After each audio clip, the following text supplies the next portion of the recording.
Hello, everybody. Welcome back to the stream. It is I, DIGI Driver, welcoming you to Labor Day, Monday, September 4th, 2023.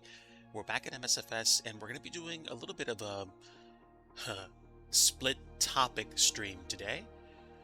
We're going to be working with Blender as well as having some fun later afterwards in FSX.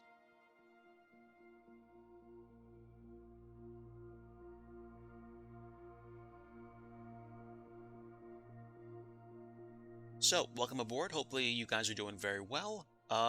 It is about 1:11 in the afternoon on the Eastern Seaboard. I think some of you folks are already on Tuesday, way off in the East. It's probably really, really early in the morning, so my apologies if this is your alarm clock, so to speak, but actually I haven't been consistent with the stream schedule. That may or may not happen in the near future, but I figured I did have the ability to stream today, so I was going to.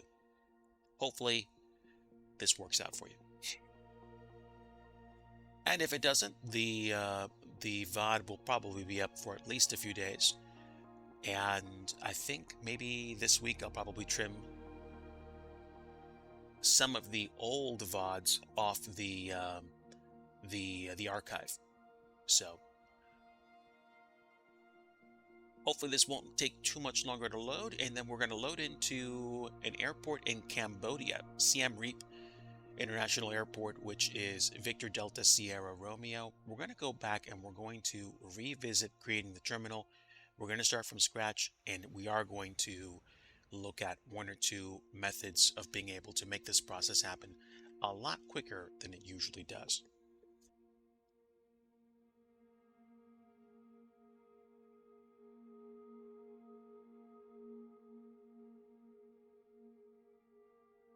All right, I should be able to load into the sim, and we should get going very shortly. There were just a few windows, and then we should be good to go.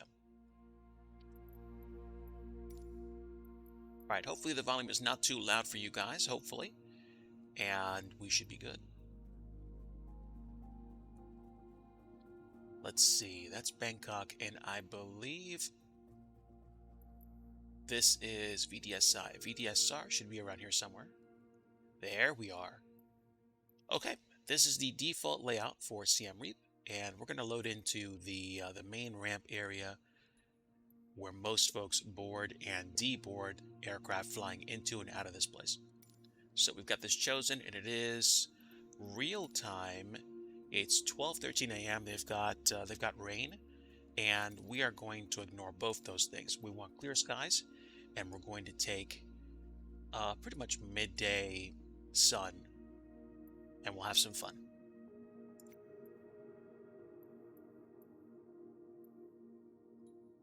Okay, so we are going to spawn in at the ramp. I don't know if you guys have the same problem I do, but many times if I change the flight conditions, what happens is I wind up spawning on the runway.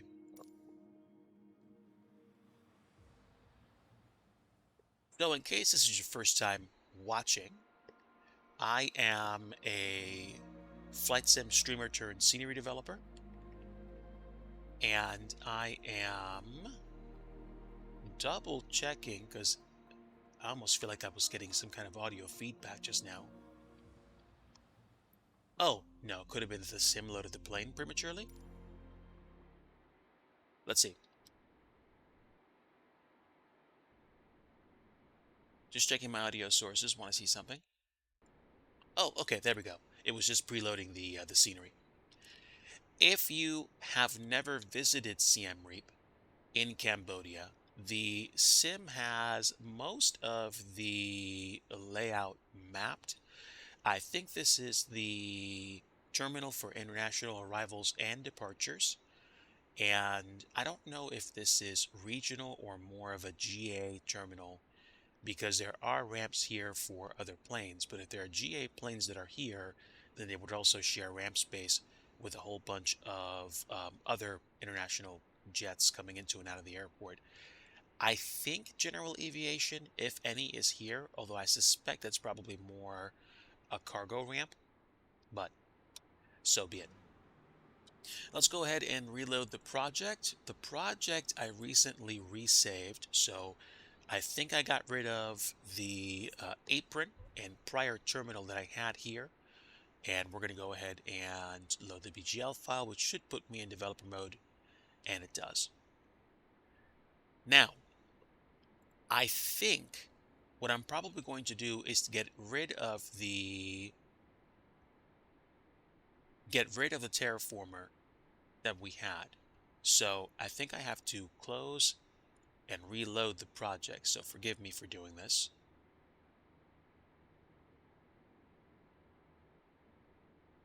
Let's do this. Okay, now we're going to convert terraformers because I've barely even gotten started. And I don't believe that should give much of a problem for the airport. Hopefully I didn't chew through too much memory. Okay, now I flattened this place out because I wanted to make sure that I had a flat floor for the terminal building. Even with a flat floor, for some strange reason, it does not, it didn't place my prior terminal nicely. And I think I also need to extend the flat surface area for the ramp. So I think what I'm going to do is this. I think I'm going to add some points to this polygon, and we're going to see what we can do to improve. I usually forget which direction the extra points go when I subdivide edges. Okay, that's fine. That means I have to pick this edge way out here and then subdivide, and that should give me edges for this direction. And what I can do is I can move those edges down, or just go ahead and choose to move them out to here. Let's see what happens. Aloha, Creepy Kirk, my friend. Welcome aboard. Very happy to hear from you. Also, I see that your in-flight Wi-Fi is working. Hopefully, you are very well. May the Lord be with you and give you safe travel to your destination.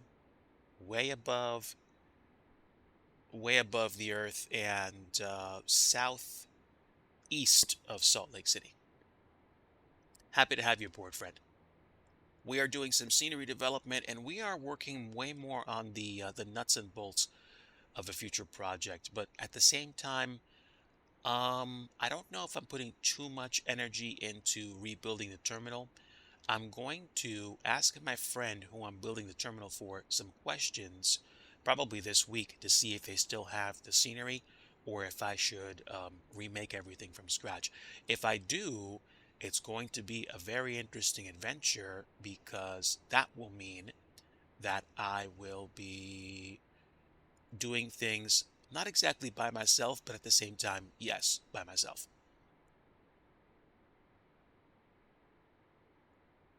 Kind of like a definite maybe. Canna Driver, hello, very good to see you, friend. Sneezing fit. I did not see the images that you sent me on Discord. I'm going to go ahead and check them out right now. Thanks for reminding me. Canna Driver, we are in Cambodia today, and I'm doing a little bit of scenery development. My ground rule for the stream was I was going to do scenery development and do some stuff, and if nobody said hi after an hour, I would just be like, hey, thanks for watching me. We'll see ya. But I'm glad that you wonderful folks have showed up. Now, bear with me temporarily. I am setting into Discord.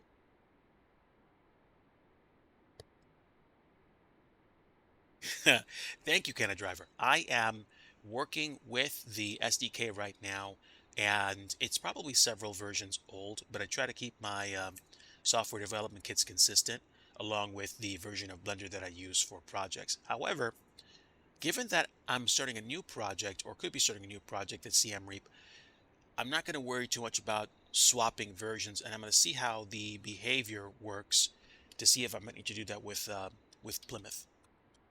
But Plymouth is not something I'm going to work on today. And let me switch back to my other window.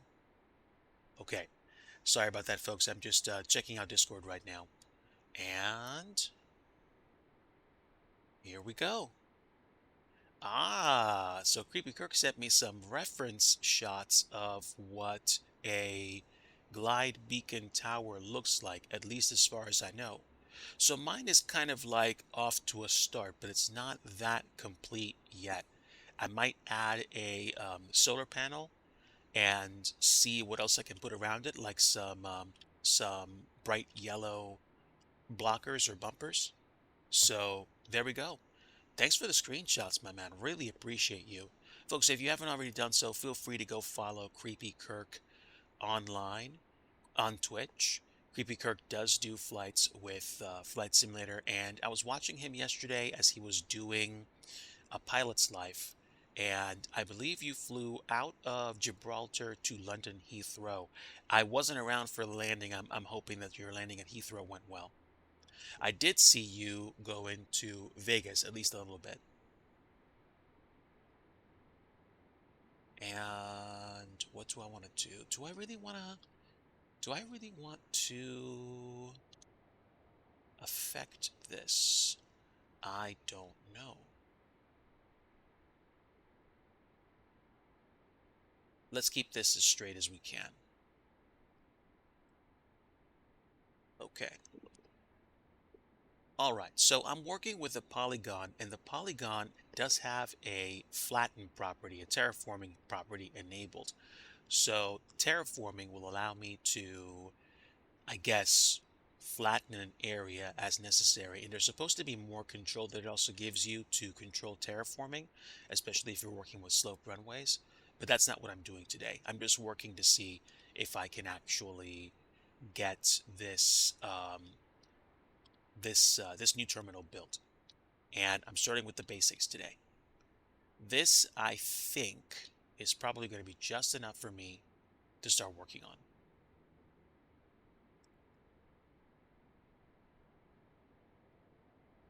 Now with terraforming, there is also fall off distance. You see, there should be some dashed lines, dashed purple lines, and I'm not sure why these dashed purple lines are so twisted up. They're very hard to see, but it looks like a number 4. So let me work with this by reducing my fall off distance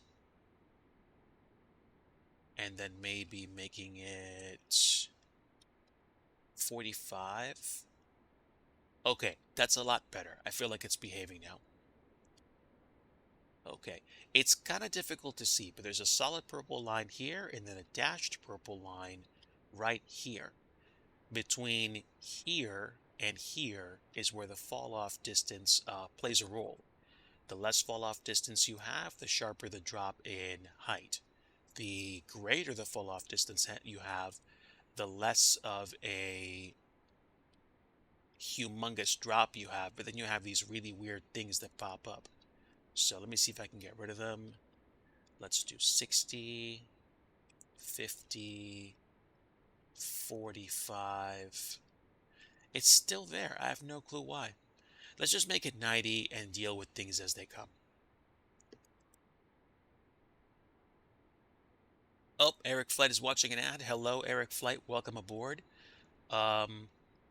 We are getting ourselves set for a little bit of terminal work, and I don't know if you guys can hear the background noise at all. I might actually increase the volume.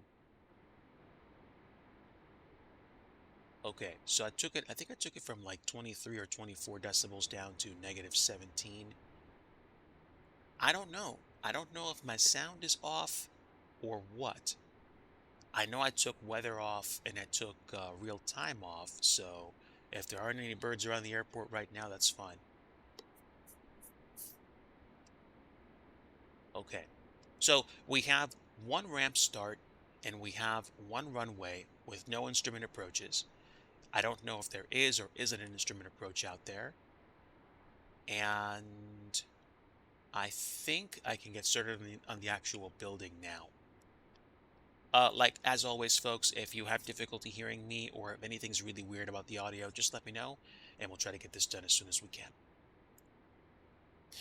Okay, so we're going to take you into Blender now so you can see what I'm working with today. I took a look at the terminal at Siem Reap, and even though I spent time working on it, I got to a point where I was disappointed. I took a look at the dimensions of the terminal. Even though in one sense they look good, they're not perfect. So I'm going to use an old technique that I used before to rapidly prototype the way that these buildings are going to look. And I am using a ortho slab that I got through the GIS plugin that I have in my old version of Blender, which is 2.83, which I know has long since dropped off support. But I'm going to go ahead and use this to help me plot the buildings and see where they're supposed to go. Because the origin, or excuse me, the 3D cursor is at the origin right now, I don't have to move the blocks around too much, so I'm happy about that. And now I'm going to go ahead and start adding some mesh objects. I like working with cubes, and we're going to move them wherever I want them to go. So I'm going to prototype as quickly as I can, and we're going to see how to create these buildings really fast. They all start through the middle of all three axes. So that means that part of them is below Z and part of them is above it. ILS Tower looks good. Thank you, my friend. I'm probably going to post some additional pictures to your Discord as well in the KPYM section, and I may make a build um, tonight or tomorrow or sometime this week so that you and the rest of the team can take a look at the pre-alpha build that's going on there. But appreciate your commentary and do appreciate your help in making KPYM as good as it can be within reason. So let me do this. I think if I lift this by 1 meter, it's going to be fine. But at the same time, oh no, I do actually want to lift this off the ground because I do want to work with it. I want to try to put this in the middle of the object I'm going to create because I want this as close to the middle of it so I can actually build it properly. The placement means that I'm messing with my angles for both vertical and horizontal movement. When I move a certain direction, you can really see the axes begin to split apart. And now we're going to adjust the positioning of the X and Y axes.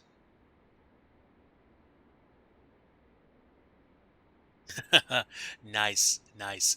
To be honest, I look forward to that. So that's great. Thank you so much. Let me rotate this on the Z axis. And we're pretty close to the proper angle. And now we're going to start stretching this out. This gives me an idea of how big this is supposed to be. And yes, there is some offset with regards to the satellite angle and position. Unfortunately, there's only so much I can do. So, okay, I'm glad I went in 1 degree increments because this is a little bit off. And I think it's because the ortho that I put down wasn't the proper angle. So naturally, it's going to be a little bit off the render.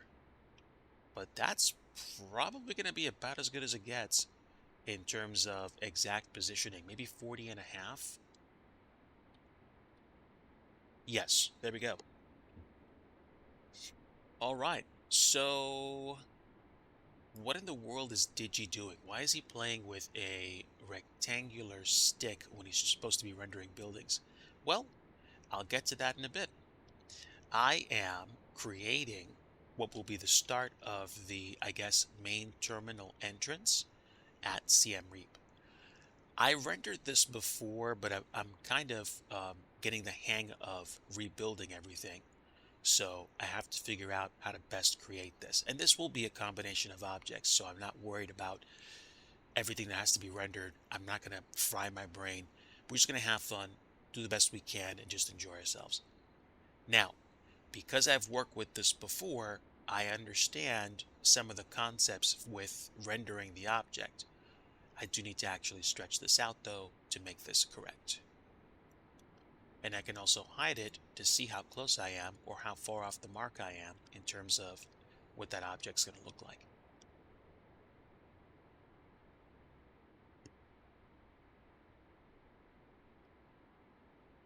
All right. This is probably going to be good enough for now. Reselect the object, move it a little bit, and there we go.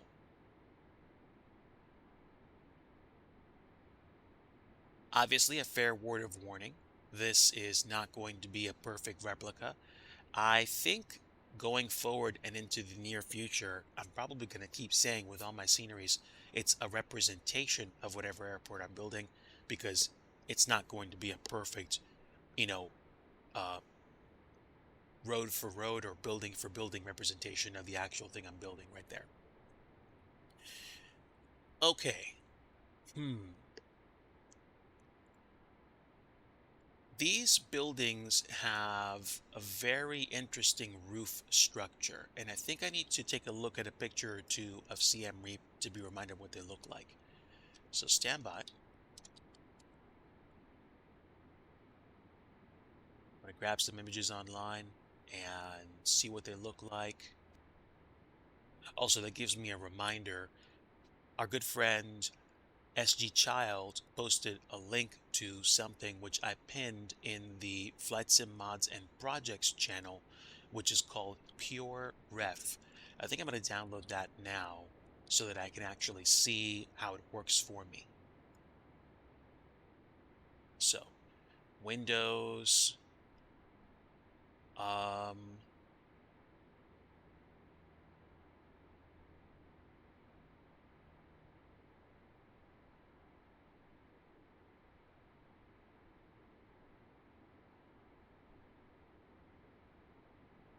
oh, okay. I actually have to make a donation before I download it. So I might download it tonight, but it's going to take me a little while to get all that information or just decide what I want to do with it. So we're going to skip that for now. Okay.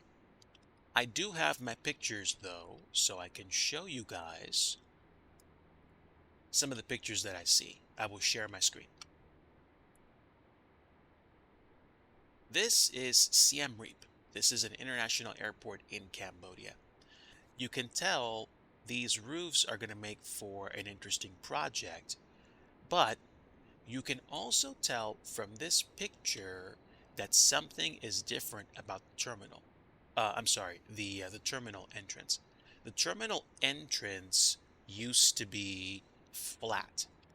Now, the picture that I have in Blender is that they've redone the terminal entrance to look like the same buildings that you see in the foreground. So I am going to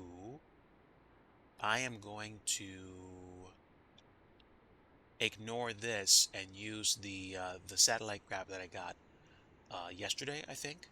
I did like a really small stream yesterday just to get an idea of how to actually render everything or see what I wanted to do with the airport, which is why we're back today. Okay. All right. Don't mind me, folks, just putting something away. And we'll probably keep this up for like another half an hour to 45 minutes, and then we'll do a really quick flight in FSX, and then I'll probably stop sometime around 3:30, 3:45, and be done for the evening. And this week, I will most likely be back into a more consistent office hours schedule. If I'm on the computer and it's late, it's probably going to be because I'm going to be doing scenery rendering. Let me stop sharing the browser and take you guys back into Blender. Okay, so this is the trick. I need to make that block look like those building roofs that you saw. So I'm going to be kind of like switching back and forth between seeing that and seeing what's there. Of course, I could always just take a snapshot of the current coordinates that I have, and I'll keep that in a screenshot. That way I can actually move it back once I'm done, which I think is what I'll do so I don't keep turning it off and on, probably driving you folks nuts.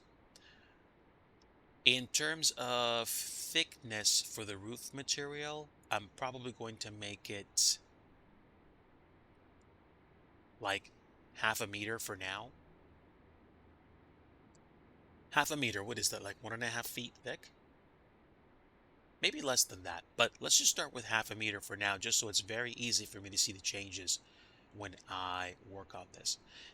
Only thing that sucks about the ortho slab is that it's difficult sometimes for me to get close to the objects.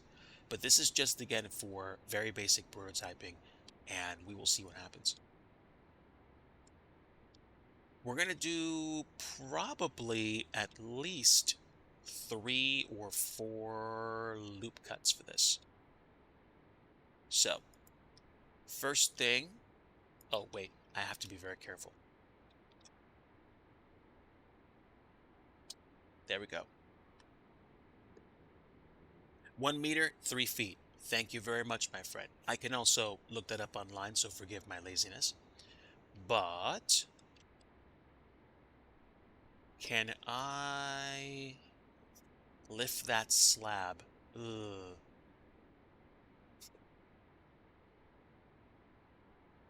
Oh no, wait.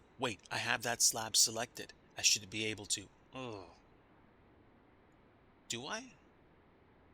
No, I have to actually go inside the thing. This is where it kind of starts to fall apart because I have to really choose the object inside. No, that's the bottom slab.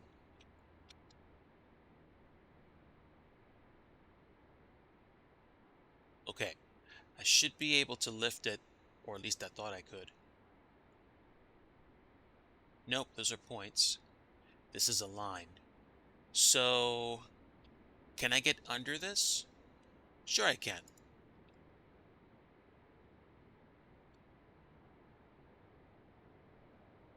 I'm not sure why when you try to do satellite stuff like that, it completely just messes with your ability to see the entire playing field.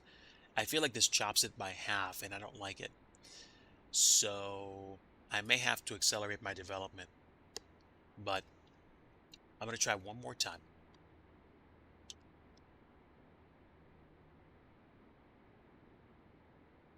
Oh, before I even do that, let's just leave it on this so I can move it immediately. That's probably going to help. Also, pick the slab mode. Oh, wait, one more time. And now I should be able to move it fully. Okay. So, apologies in advance as this will most likely not be a perfect representation of the bend in those roofs, but I want to get as close as I can to the build without going bananas, especially not for the entrance. It's up to you. It's up to you. Blender, I still have so much to learn about using Blender, but it's fun if you like the idea of rendering objects or animating things. I didn't think I was going to be using Blender last year, although for a brief period at the end of 2021, I experimented with scenery development but got frustrated because I was trying to rip photogrammetry off of internet sources, but the quality always sucked. But I used Blender for the rip. If you're building objects from scratch, Blender's pretty cool. Okay, so we have the objects set the way we want them to. You know what I could do?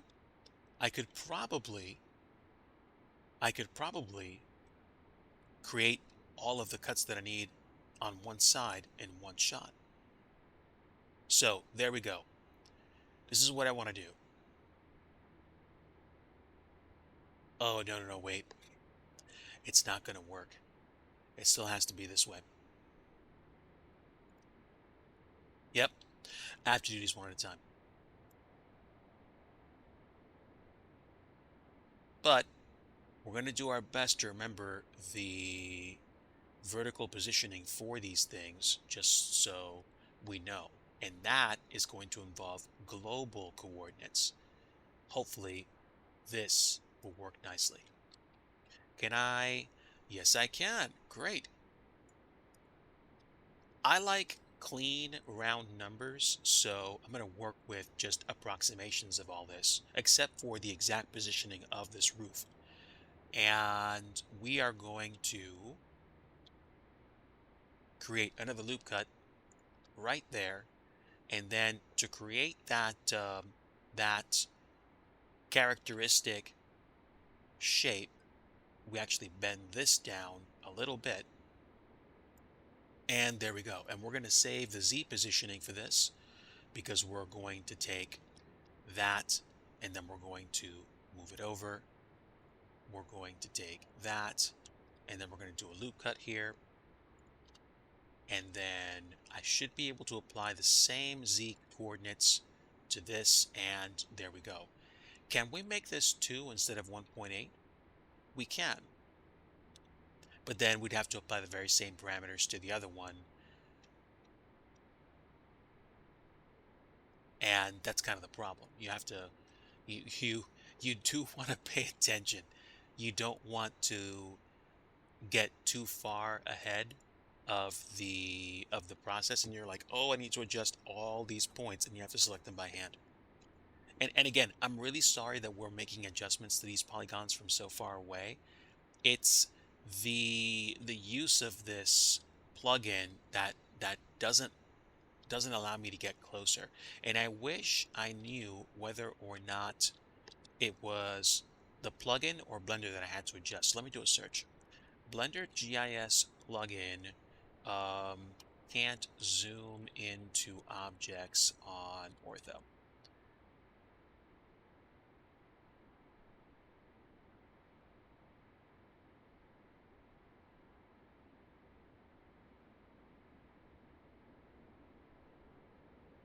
Okay, so I'm looking at Blender GIS.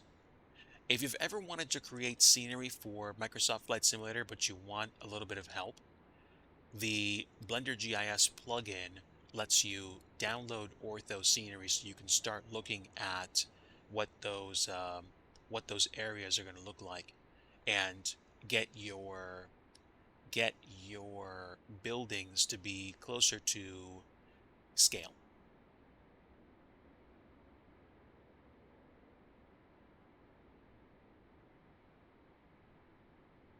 Okay. So there's also something on the Blender Stack Exchange for Zoom, but it's not going to help me with what I'm trying to do today. So we've got some of this already done. And now I think what I need to do is to build this piece here. So let me think. Okay, this is where it gets a little weird, chat.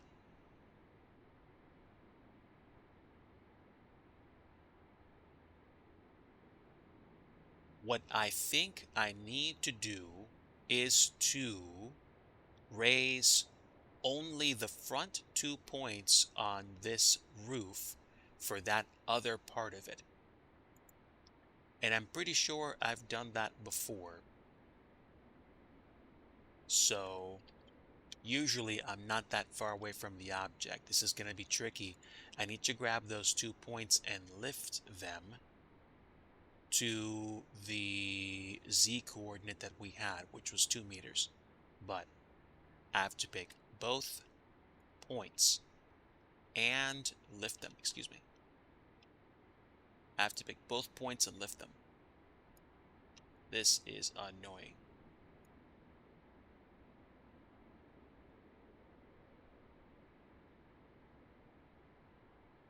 Okay, so I'm going to set both of them to 2 meters, and we're going to see whether or not that actually works. Let me zoom back out. Okay, now it's very hard to see, but if you squint your eyes just right, it looks like we've actually created the bend that I want. I just need to bring the other points down to where the other points were, which means I need to subdivide this again and lower those 2 things.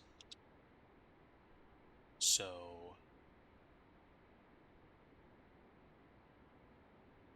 okay, this is going to be difficult. I could create all those polygons, but I don't want to create too much detail on just a tiny little terminal.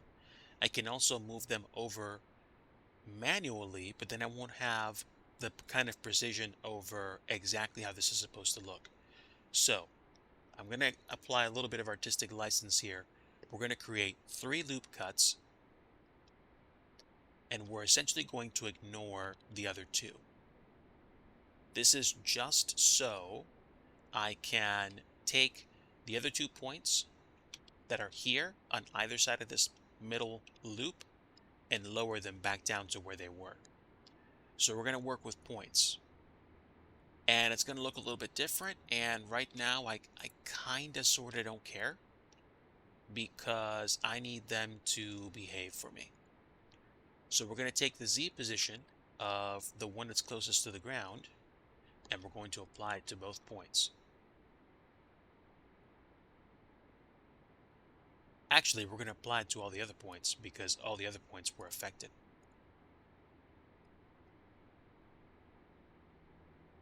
And unfortunately, I have not figured out how to make this process less boring, or not even boring, less difficult.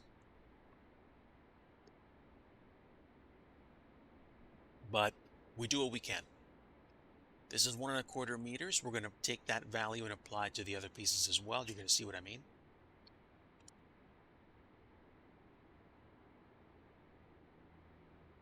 So good afternoon, everybody. I hope you're doing very well today. I am taking on some scenery development in Microsoft Flight Simulator, and I am going to be doing this for a bit, then some time with Mrs. Digi and family later this afternoon. If you are in the US, I'm hoping that your Labor Day is a very good one.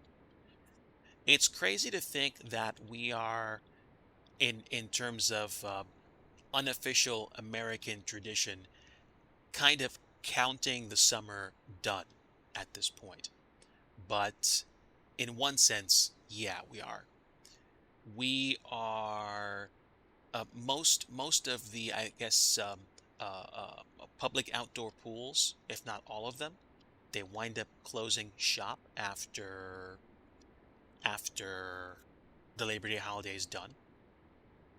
And that's essentially what happens. You kind of stop and then you're done. I mean, the autumnal equinox comes in, I think, 2.5 weeks from now. And, then you really start fall, but unofficially, summer ends on a functional basis for people after that. Let me think. Actually, I do need to do this. That's why I wasn't satisfied. Do I want to leave that, leave that like that or lift it up? Oh, excuse me. I need to make sure I know what the difference is between these points. So it's 0.5 between the top and bottom. So it would be, I think, 3.75 for the bottom piece. If I sound like I'm not making sense at all, it's because I'm talking about positioning of these points. So that's the roof. Okay. And what I'm probably going to be doing is working with this slab of ortho for the next, I think, week to get all the buildings built before we start ripping these things off and getting them ready for individual details. I don't know. I kind of like the way that's positioned. TBH. And now that I know where that point is, I can apply it here. Again, I am so sorry that this does not work the way that I want it to, so I can get really close to the details of this particular building. But at the same time, it, as they say, it is what it is. So, in essence, what we've done is we've created the same kind of shape that you're going to see on many of the rooftops in this terminal. And hopefully, I'll be able to stay consistent and create something nice. But it's gonna be a little bit of a job. I'll say that right now. It's gonna be a little bit of a job. So what I could probably do at this point is take this and put it back where it was before, and then lift it, and then see what happens. So I'm back into object mode to move this back to where I had it, which was 53,395. And I forgot to copy. Wait, is that X? And Y. I gotta move Y as well. Minus 27293. Okay, so there we go. We've got it back where it was, and now we have an entrance and exit way for this terminal. And I need to lift this off the ground. So I am assuming that for most vehicular traffic, the maximum clearance for this roof, I'm going to make something like, let's see, if a meter is 3 feet, we're going to be doing something like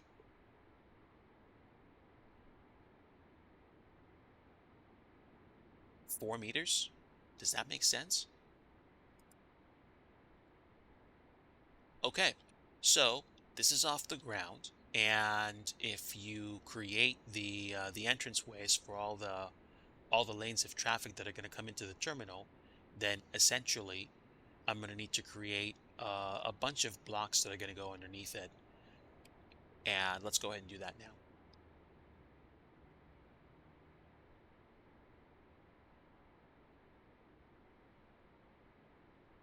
Okay, so done.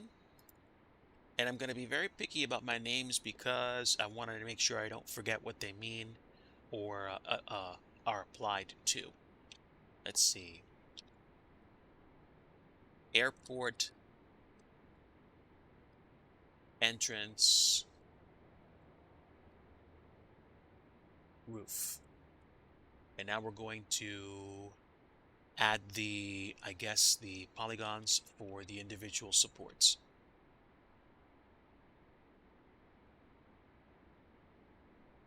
And this is going to be where things kind of get really annoying and really fast, because I'm going to have to add all the containers. But I think with these, I should be able to duplicate their position.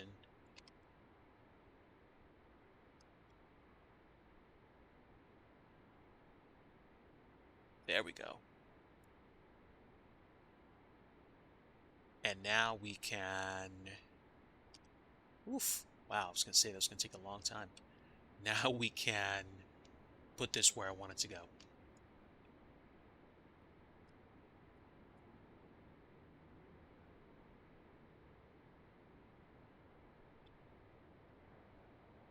If I take a look at the entranceway for the airport, then, oh wow, apparently there's going to be future project work done to this airport, so the terminal I'm creating for CM Reap may actually be obsolete before I even release it. Wow. There is a fairly significant amount of work that was either planned or was supposed to be done. Wait a minute. Did that actually happen?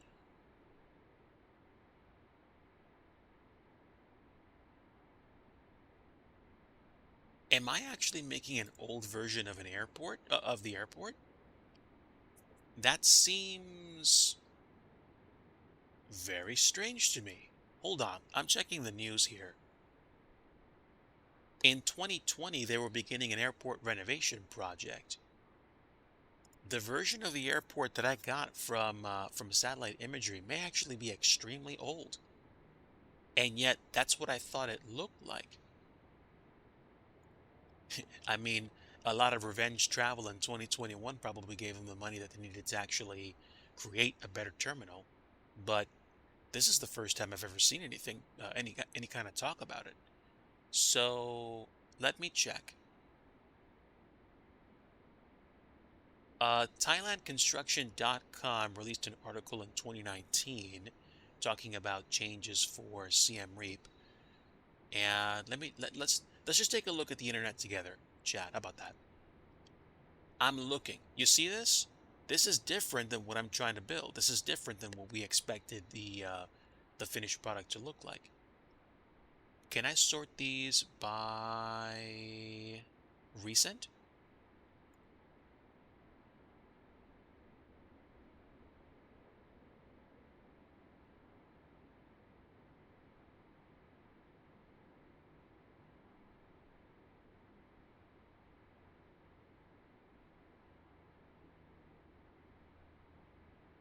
Okay, now, this is different. We have three different airports for Cambodia airports, but at the same time, this looks like a real shot. This does not look like a simulated shot of the the airport.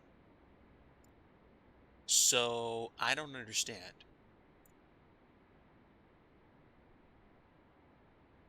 Okay, I'm not going to think too hard about it because this either is going to be wrong or isn't going to be wrong. So I'm not going to worry too much about it going forward. I'm going to probably create it the way that it was created before. And then if we have to, I guess I'll change it. Or I can just release this as an old version of the airport to begin with. And we'll leave it at that. This airport doesn't have the jetways that you're accustomed to seeing in places like, Heathrow or LAX or JFK. This is all ramp work for now. But I don't know. I guess at some point they were supposed to be able to, or they were going to get that done. That seems strange to me. Okay, not a problem. Let me do a few more things and then we'll move on. Okay, so that was interesting. I made the global height of this roof 4 meters. So I think the lowest clearance point is literally 12 feet. So unless you have a really large tractor trailer, you're probably going to be fine. And there may be a service entrance like over here, maybe. Oh, I get it. There are two entrances. One's there and one's here. So we'll probably duplicate this and stick this over there and see if the size is about the same or if it needs to be changed at all. That's the entrance there. This is the exit. I get it. Digi's slow, but he comes around. So if we make this 4 meters high and we lift this off the ground, we don't need to add another meter. Yeah, okay.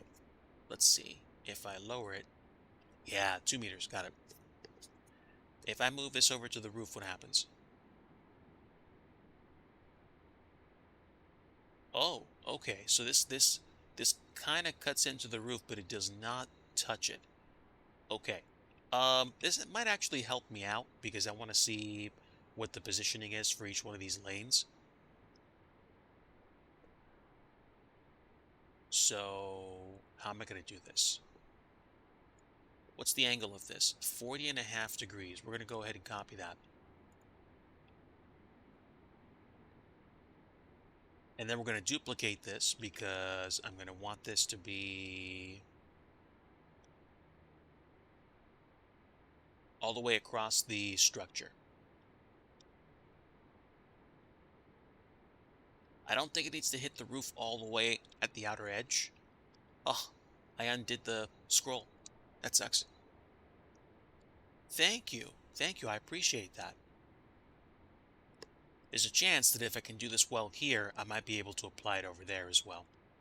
I kind of, I don't know if you were listening. I kind of had what moment when I saw pictures online and it showed that it actually might not be the same, but I'm not going to worry about that today.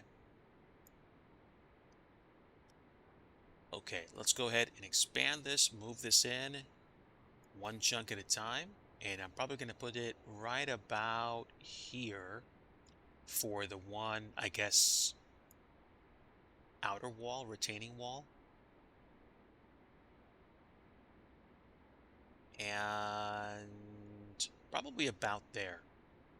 So let's do this for Y. 13.5. Can we do 13? Can we do 13? 13 would be what? 39 feet? For a terminal building like this, that might actually be enough. I forgot I can't zoom in. Oh, that sucks. But that's not too shabby. I could probably even make it 12.75 or something just to have it duck under the roof structure a bit. So let me think. Is that what I want? That's what I'm going to do for now. Oh, you mean like stuff like learning and whatnot and making mistakes? I mean, if you're going to grow at anything, I guess the bottom line is you need to be comfortable with understanding that you're not going to be good your first several efforts, and that's okay. Um, Believe me when I say that I still struggle with it. I want to be good. I wanna just like create things and knock it out of the park the first time. But like, while there are people on the planet Earth that have this ability to understand things exponentially quicker than most of us do, almost everybody, in my opinion, probably struggles with this in much the same way. So it will take you a little while to get good at something, and it starts by you trying it.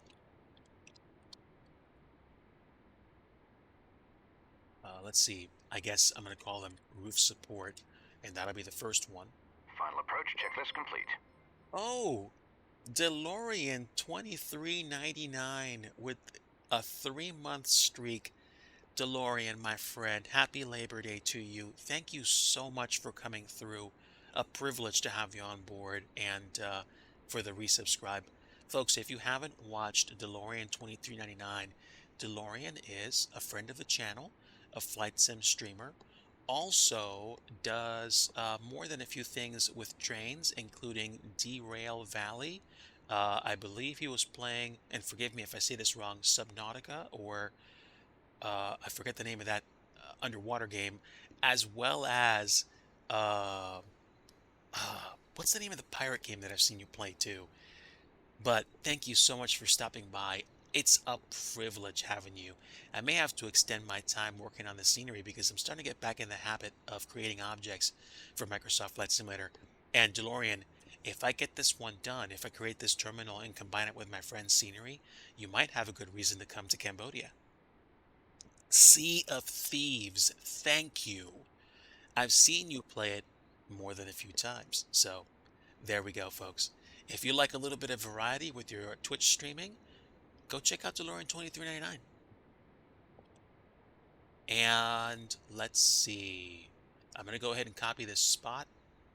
So, DeLorean, what we're doing today is we're kind of prototyping what this airport's going to look like in terms of objects and object placement. This is part of the process that I follow for creating scenery, although I've only really started to use ortho to help me in the past, I'd probably say past 6, 7 months. I usually just render everything in one window and output it to the sim. So we are literally beginning to experiment with ways to make scenery rendering a bit more efficient and a bit more fun.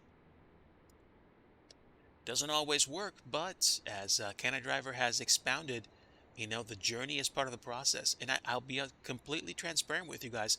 I didn't like the idea of, you know, working to get better. I just wanted to get to the point where it's like, I just want to be done with this so I can be done, so I can be done with, like, the article or the airport or the whatever it was I was working on.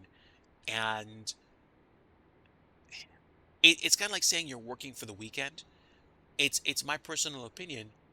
If you're just trying to get through Monday, Tuesday, Wednesday, Thursday, and even Friday to get to the weekend, what happens is you've blown through over 65-70% of your week to get to the 2 days that you like the most. And what happens if you get sick? What happens if you accidentally, get called in to do something on the job, and then you're working on that day? I don't know about you guys, but I would probably be grumpy, irritated, and it's like, man, like, I'm doing this on my days off, like, ugh. Whereas if you have a different perspective, like, every day's a great journey. I don't know. If stuff happens, that's life. Life happens, but then you'll just be taking each day from a better perspective. And believe me when I say this is knowledge that I have to absorb as well. You need work distractions when you're not at work for after hours. Um, I don't disagree. I don't disagree. I like to do different things. Since I don't do scenery development as a full-time job, after I'm done working as a software developer, some nights, if I have the brain cells left, I go and I say, hey, I'm going to go and work on scenery for a little bit. So there you go. Okay, so this looks stupendously simple and doesn't look like much of anything right now, but there's a reason why. I mentioned this at the beginning of the stream. I'm using the ortho imagery as a means of prototyping this whole thing. So it looks like, on paper at least, if you think of this as a base slab of paper, that you have the basic idea in place. So now we kind of have the basic idea of what this is supposed to look like, and you can kind of begin to tell almost immediately what the what this all looks like. But I mislabeled this. This actually isn't the entrance. This is actually the exit. So I'm going to take that text and then we're going to start replacing stuff so that these objects are labeled correctly.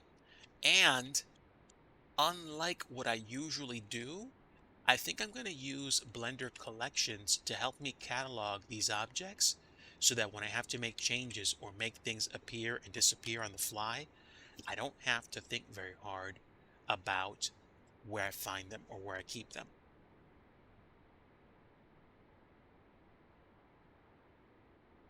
So distractions also give me something to do other than watching a TV in a hotel room. TV in a hotel room. For some reason, I'm getting. It reminds me of Quantum Leap. That's an old TV show.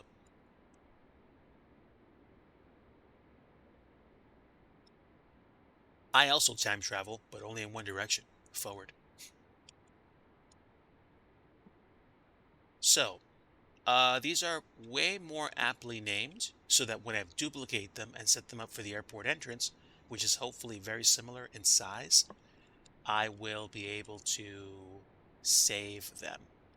And this is where things start to get complex because now we're dealing with two copies of the same objects, so we need to be careful.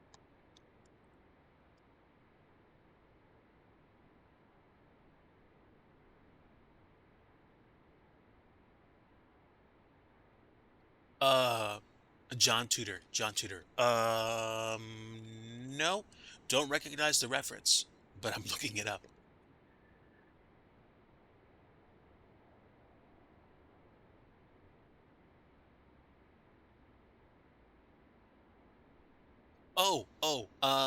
Tudor, I see John Titor, American military time traveler from 2036. So, no, I am not. And once I get these renamed, I should probably be able to put the slab on the other side. I don't want to get too crazy with the names. I probably should have kept the names the same or very similar. I should have renamed it because, let's see.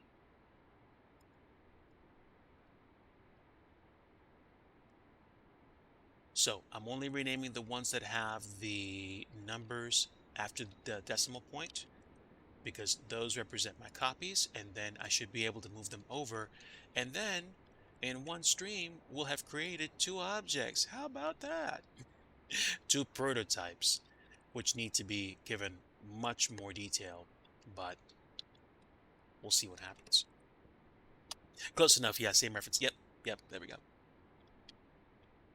Okay, so now what I'm going to do is grab these items and I think we're going to add them to a separate collection. New collection.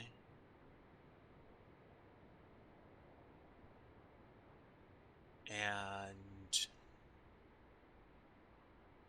we'll move move them in here. Then we'll call the collection airport exit. And I can move that over there, and I'll probably call this one airport entrance. And you can show and hide both those things very easily, which I like the idea of. So now I can get rid of these things at the tail end of these names. Yes, I'm extremely picky like that, and sometimes scenery development is way more about the boring things which contribute towards the success of your project. Stuff like virtual bookkeeping and having your objects named in such a way that they won't confuse or frustrate you when you get ready to actually do things with them. So, enough chat. Bam. Let's move this over.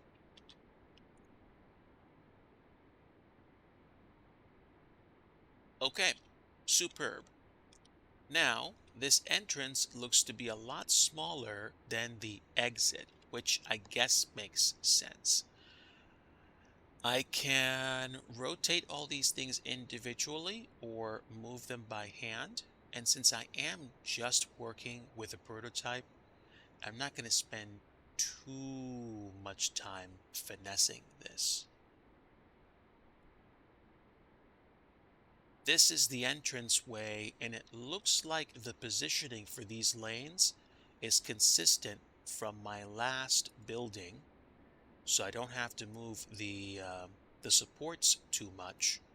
And I can always just fix up or adjust the entryway lanes so that they look better. The only problem that I see right now is that there are only 1, 2, 3, 4, 5 entryway lanes, and these two things are probably not going to matter. So if I hide this, and this is really easy to do, I'm glad I created that.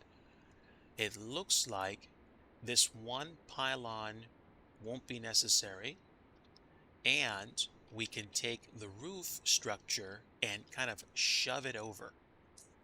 So let's go into edit mode, and let's go into, for lack of a better phrase, slab selection. Okay, that was really annoying, but hold on. Also, DIGI, it would help if you were looking straight on at what you were doing.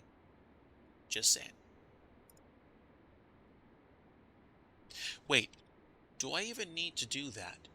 Couldn't I just slice that off and get rid of those objects altogether?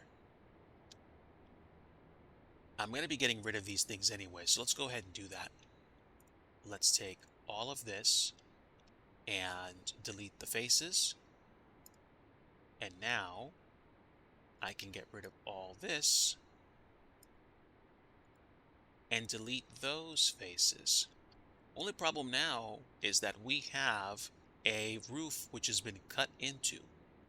So this is where things kind of get annoying, especially on the, let's just call it board game sized display for all these pieces.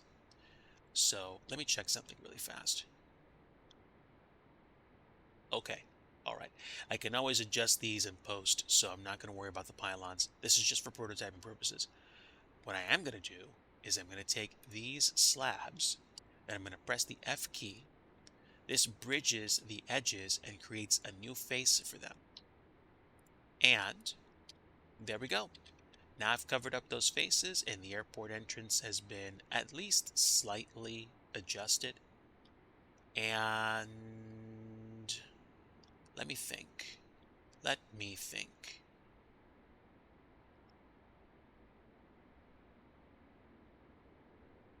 They're pretty close to where I want them to be, except for maybe this one. Let me choose this guy. Can I move him over a little bit? I'm pretty sure I could.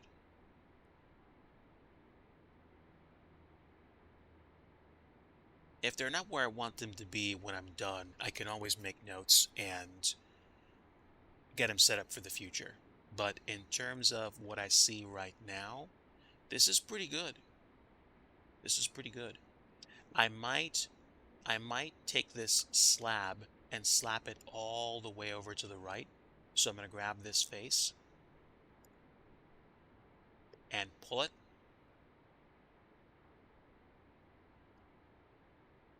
Okay. Not where I wanted to go, actually. I wanted to... Hmm. Wait. Couldn't I just extrude that face? It would definitely be easier and way flatter. So I'm going to take it pretty much all the way almost to the edge and leave it there. So this looks different from that. And if I understand correctly, the airport entrance has that kind of overhang facing the entrance. Don't ask me why it looks like it's slightly offset, but whatever. That's what they chose. I'm not going to judge. To me, it's close enough for me to create what I want to do, so I'm good. And essentially, this is the beginning of the larger, much larger project to recreate all the terminal buildings for this airport. And since I have a rough idea of what I want to do, hopefully this means I'll be able to move through this more quickly in the future. So let me take a look at the time right now. We have been streaming for a little bit over an hour. I think I'm going to take a really quick break, stretch my legs. We're going to go ahead and save the process that we have here. I'm going to save it under a different reference number so that if I have to go back in the future, I will. And I like saving revisions because if I mess something up beyond repair, I can go 1, 2, 3, 4 versions back, go back to where actually before I did that, and I'll lose some progress, but it won't be as bad as having to start the whole thing over. So I have saved this, and I think I'm going to go ahead and fire up FSX, and we're going to get going in just a few moments. So give me a bit, just make sure my windows are closed. They don't need to be open. I'm checking some stuff here. Sorry about that. And that should be it. Let me go ahead and fire up Steam. And we should get signed in momentarily.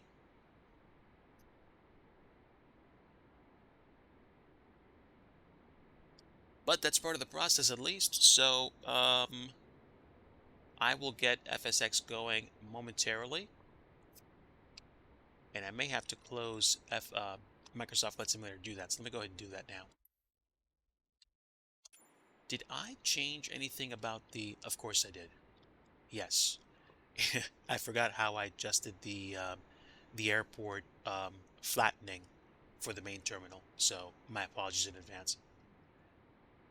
I'm going to save my changes, and because there's not that much work that needs to be done to this airport, it won't be that hard to actually get this to work. So we're going to exit MSFS, and we're going to go back to Flight Simulator X Steam Edition. So stick around, folks, and I should be with you momentarily.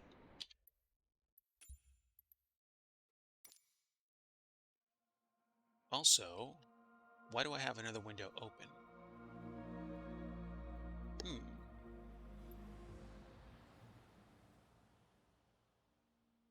Oh. Hmm. Was that the window for me signing in? It must have been. Okay.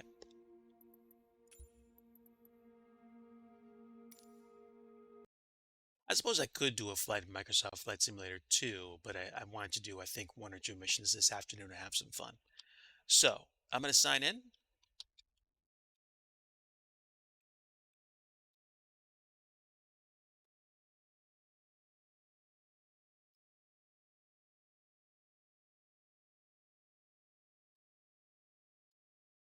That should take care of me.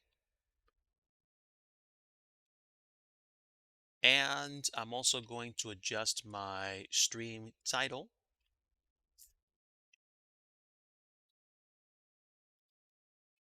Excuse me. Excuse me again.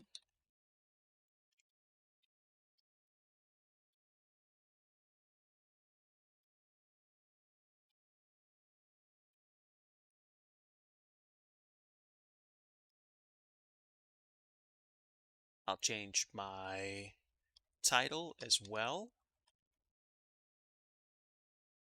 And that is the title of the stream updated. And now I am in Steam. Wow, Ace Combat 7 is literally $9. Huh. Seeing as how I didn't play through Ace Combat 6, it might not be a good idea for me to buy something that I haven't started yet. But stick around and let's go ahead and fire this up.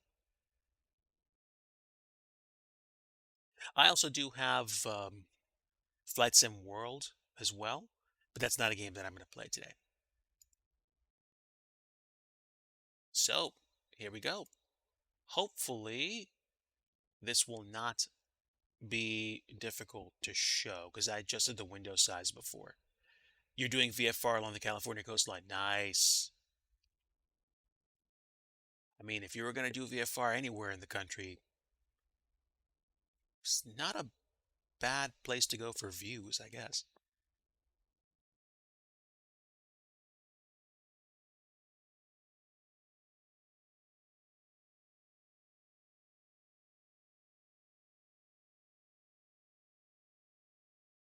Believe it or not, I think somebody asked me about that before. I thought about that as a possibility.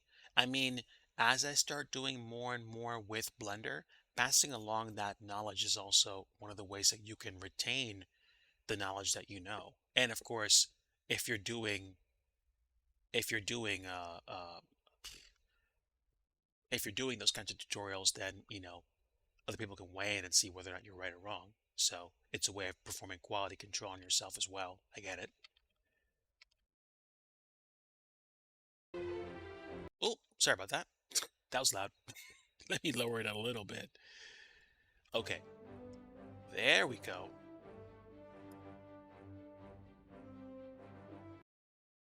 And now you should be able to see the menu, and bam. What is this, though, in the background? Because I can't tell. That is... Oh, that window isn't there yet?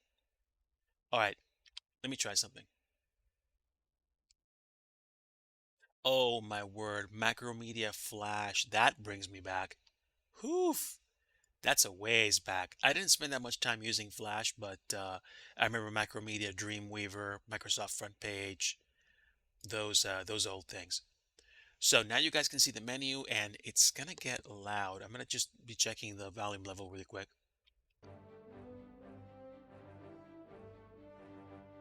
Okay, that's not that loud. Let's take that. 2000 to 2003. Yeah, sounds about right.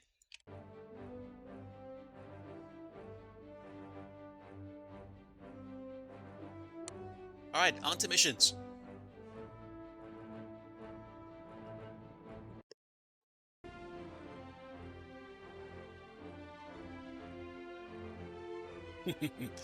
Wow, I was just beginning to take on the world myself, having said goodbye to high school a while back at that point. Okay, now we did some missions, I think about 2 or 3 streams back. I could try the helicopter basics mission. But before I do that, let me check my settings for the joystick because I want to see whether or not I have control axes rigged. Throttle axis slider.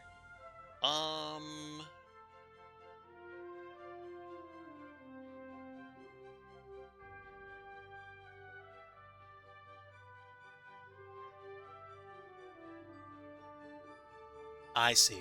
Okay. So I'm going to use the throttle axis on the joystick for reverser and the throttle axis on the um, throttle piece is going to be what should probably work with the chopper. Let's give this a shot.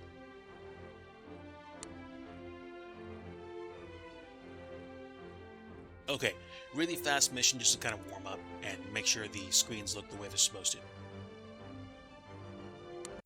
We're going to be using the Robinson Beta 2.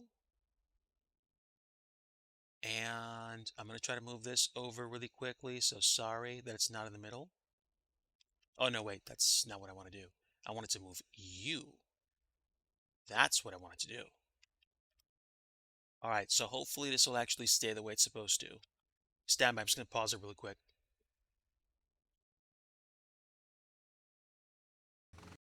All right, great. And my menu window was in the way. Oh, well, it wasn't really in the way. That's just my volume control. So I can dismiss that. Okay, that should do it. It looks good. Let's jump in. I'll just close some of the windows before I get started.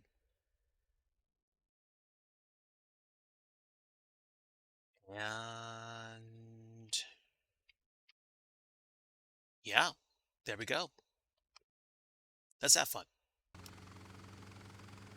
Ready to learn the basics of flying a helicopter? Generally speaking, the helicopter will move in the direction it's tilted. Push on the stick to tip the helicopter forward, pull on the stick to tip it backward. To control where the nose is pointed, twist your joystick or press 0 or Enter on the keyboard number pad. You can climb and descend using the throttle. More power makes the helicopter climb, less power makes the helicopter descend. Try climbing and descending now, using the throttle. Okay, now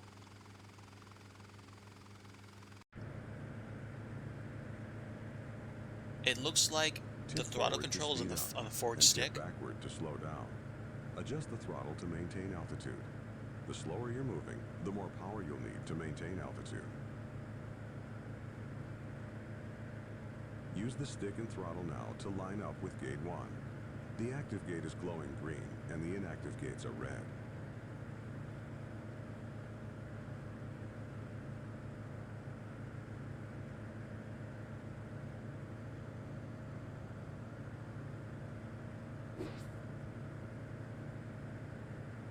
Only thing I'm noticing is that the rudder control is not working. So I'm going to stop and just double check my controls.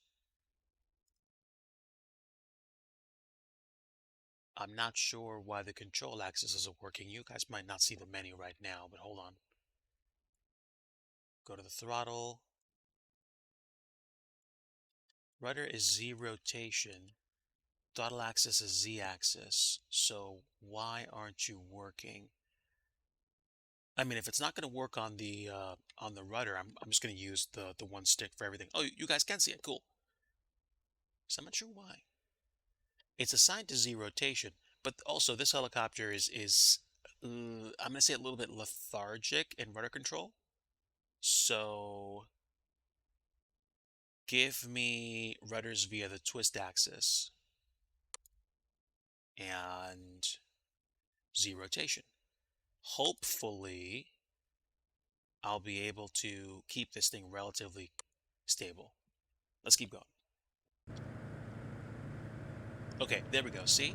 That's rotation. It wasn't working on the other stick. Not sure why.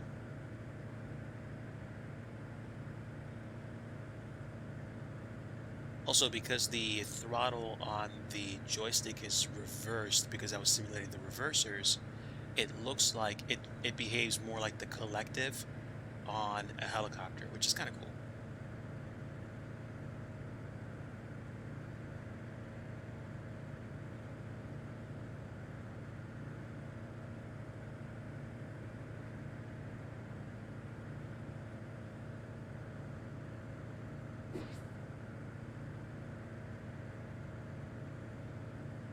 This probably won't take more than like 15-20 minutes to do. I know there's only, I think, like 8 or 9, maybe 10 gates. And if we really want to go for it, we can try landing on a moving boat, I think.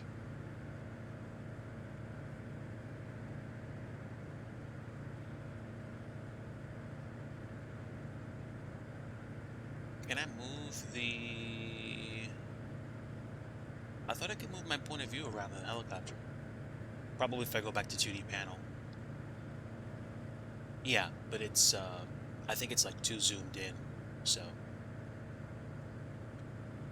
So the only problem with the 2D panel in the game, it I found it was very difficult for me to fly with 2D panels because I lost the reference points that I usually used to look at the horizon. Reduce power and descent to Gate 4. Vega Blue Sky, hello. Welcome aboard, my friend. God bless you and your family. I hope you're having a very good Labor Day. I am in Microsoft Flight Simulator X Steam Edition, an oldie but a goodie, and we're having some fun flying a mission or two. Yeah, to be honest, the problem that FSX had when it came out, it wasn't necessarily the graphics, because the graphics were pretty much cutting edge. It was the horsepower that you needed to run this game. Even high-powered computers at the time, they were only getting like 10 to 20 frames per second. I think that was the problem. And people were like, wait a minute, I can run FS 2004 a lot better than I can run FSX. What's wrong? And I think it was just like, dude, I need how much to run this? I like it. And the reason why I like FSX so much is literally because it, in my opinion, will always have some of the best missions of any civilian flight sim that I've ever flown in. They're involving, they're nostalgic to me, and they're fun.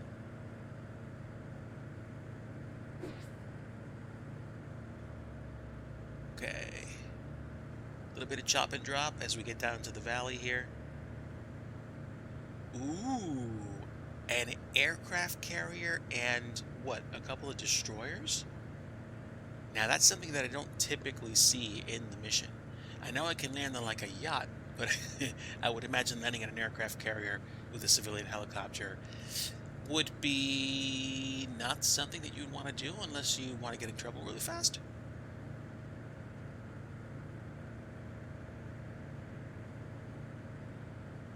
Increase power and use the stick to climb to Gates 7 and 8. Okay, and I'm going to turn it a little bit.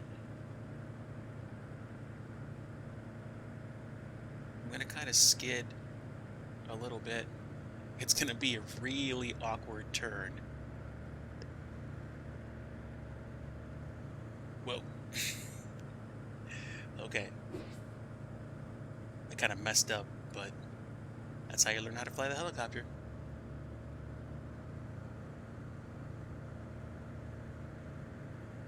I'm glad. I mean, I ran FSX on a tablet. As long as I ran it within reason, without giving too much priority to scenery, it ran smooth.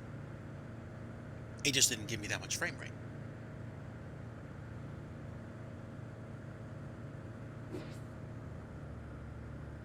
Okay, now we gotta climb to Gate 9.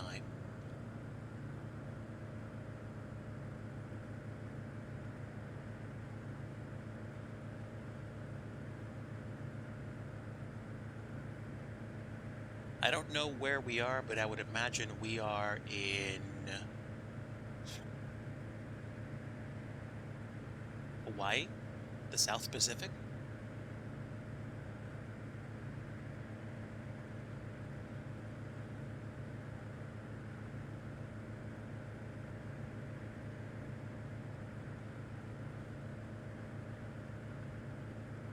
I remember having a Pentium 4 and using FS 2004 with it. I don't remember running FSX on the computer. I remember running FSX on the tablet, because I think if I tried running FSX on a dual core Pentium i3 or something like that, a dual core i3, it wouldn't run well. Congratulations on finishing the introduction to helicopters. Okay. So, let me see. Is there or was there a boat anywhere around here?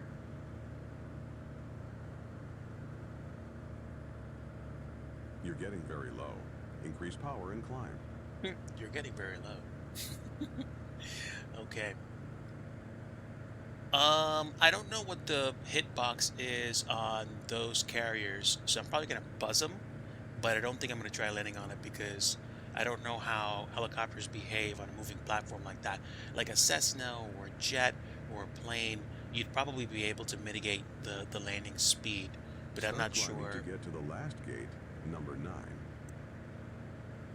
I don't know what stationary landings on moving objects does for a helicopter.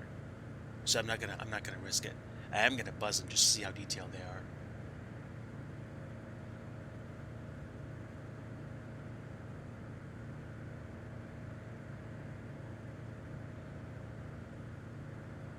Not too shabby. Not In too Tutorial shabby. 11, you'll land on this aircraft carrier. Oh my word. The mission broke the fourth wall.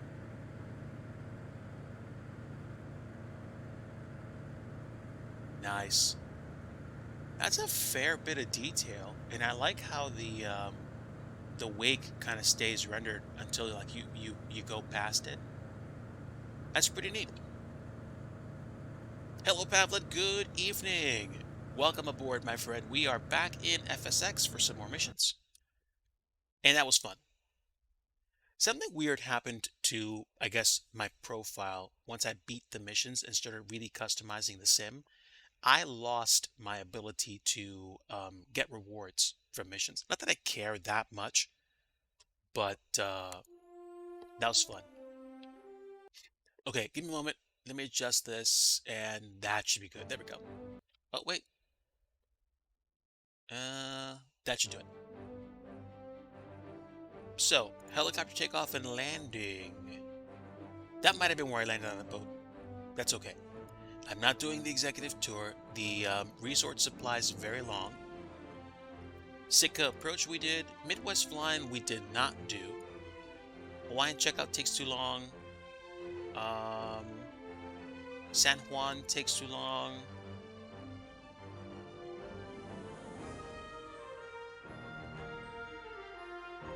We did Rome Naples.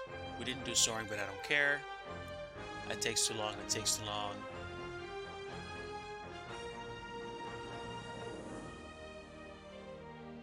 Missing coworker. Oh, you know what? Let's try this. Let me see if I can do the. Let me see if I can do the rescue mission. Let me find it really fast. Civil Air Patrol search. This is one of my personal favorites, actually.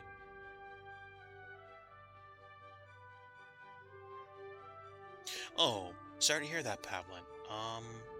Yeah, man. Sometimes life is just confusing and difficult, but glad to have you here. Hopefully this will cheer you up a little bit. Let's do a Civil Air Patrol search because I kind of like this mission. Even though it takes a little while, it's not that hard to complete. And if you are really good and observant, you can find the person.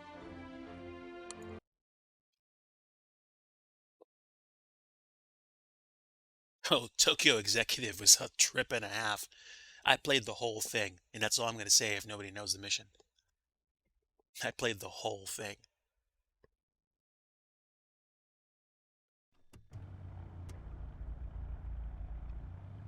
Crassel Mission Base, Cap Flight 239er. Cap Flight 239er, go ahead. Okay, hold on a moment. I really want to use my throttle, and for some reason, it is not working. So let me change the assignment. Oh, are you telling me it literally does not work that way? I don't necessarily care if stuff is borked. I think I'm going to go ahead and reset the defaults, and that should hopefully allow me to use everything that I want. Throttle axis slider. We're going to reset the throttle as well, and that should probably do it.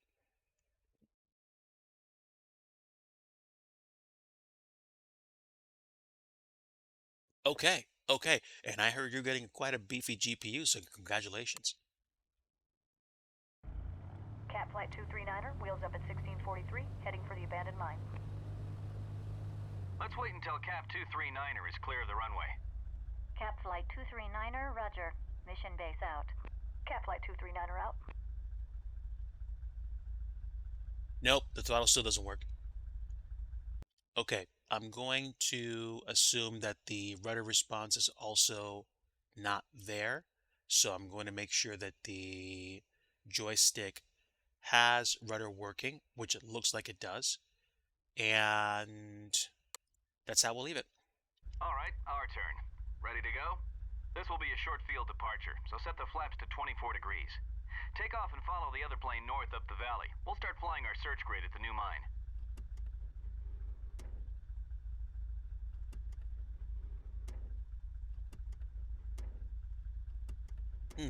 Doesn't show me the flaps. Okay, let's go. Gauges in the green. Ooh, I didn't notice the Black Hawk helicopters that were there. Wait, hold it. We're gonna have to restart this mission. Or I'm gonna have to give this thing a large amount of whatchamacallit? Right rudder. Let me refly it. Something's weird about the control scheme. We'll try it again. If this gives me too much trouble, I'm gonna have to skip this mission. Crassel Mission Base, Cap Flight 239er. Cap Flight 239er, go ahead.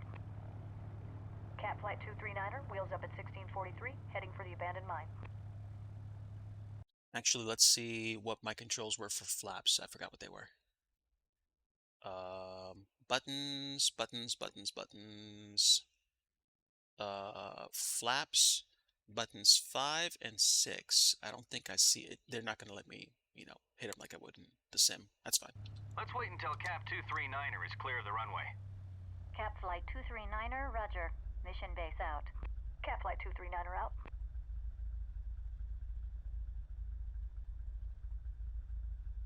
All right, our turn. Ready to go?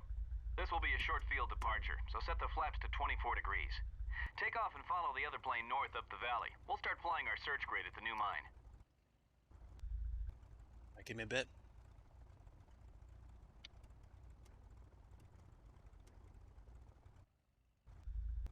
Oh, I get it.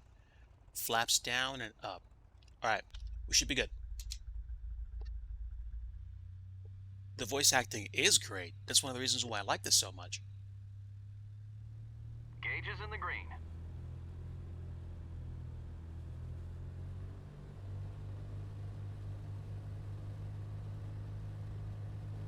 Alright, let's see if we can make these trees. We're not going to make these trees. Alright, time to chop through it. Nope. The problem is my rudder control. Alright, we're going to do this one more time. If it does not work, we're going to pick something else.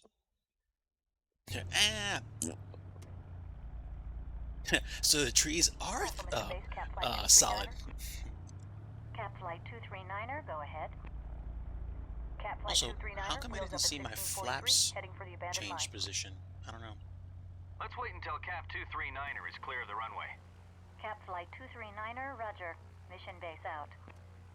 Cap Flight 239er out. Alright, I'm going to put this full Alright, flaps our so turn. we can do a short Ready to field go? takeoff. This will be a short field departure, so set the flaps to 24 degrees. Dead. Take off and follow the other plane north up the Pretty valley. much. We'll start flying our search grid at the new mine. Gauges in the green. Ooh, wow. Full right rudder. Alright, now we're going to go ahead and duck those two trees. That's better. Rotate.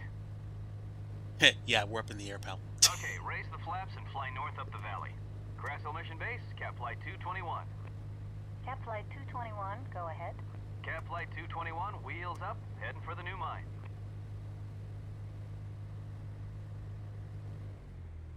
Cap Flight 221, roger. We've got 2 grids to search and only 1 hour to do it before the sun sets. There's no time to lose, but follow standard procedures and don't take any undue risks. The last thing we want is to start another rescue effort. Good luck. Mission base out. Roger that. Cap Flight 221 out. Adjust the view a little bit.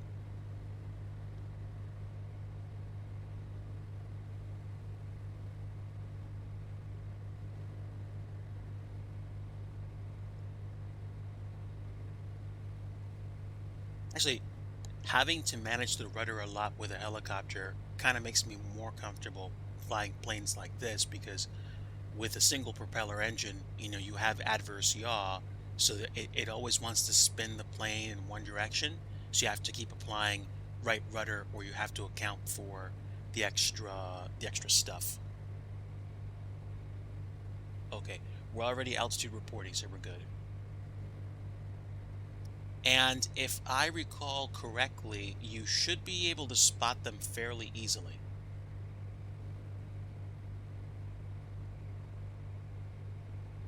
Okay, all my lights are on. And let's see. This plane really wants to get going.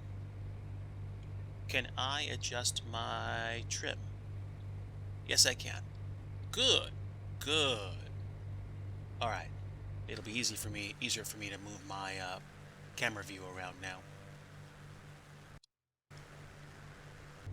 All things considered, man, the amount of autogen and scenery that you can see now with today's technology makes FSX an interesting bit of retro viewing.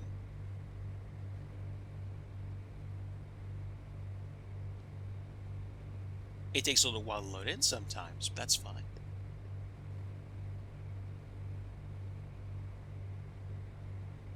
We do have some wins, though. One night Watch out it. in the cold during survival training was pretty bad.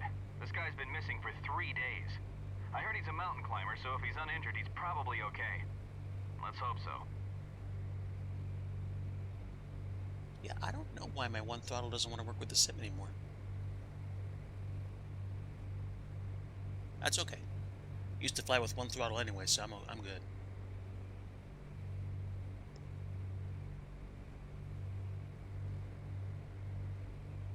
The way that I cheat through this mission is when you start getting to the point where you can see the crash site, you can pick out the crashed aircraft and the pilot if you know where to look. If you don't know where to look, it's going to be very difficult.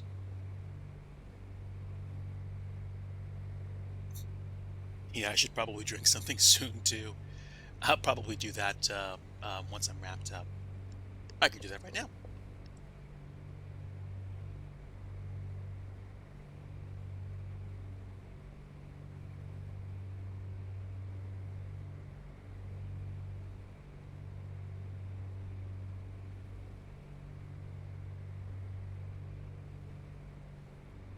Thanks for the reminder to hydrate, Pavlin. Appreciate that. I don't know if this plane has any kind of autopilot, though. It might have a heading bug.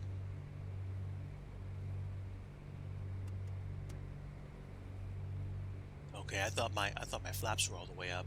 I think I had one click left, but I'm going really fast for a mall, so let's see.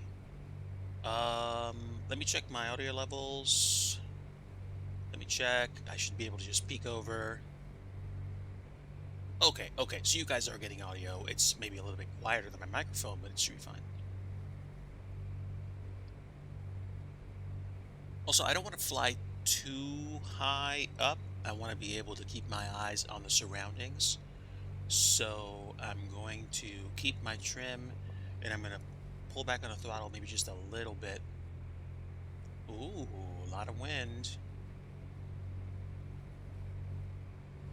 Let's see. I think he's kind of down in the valley a little bit. So we'll see what happens.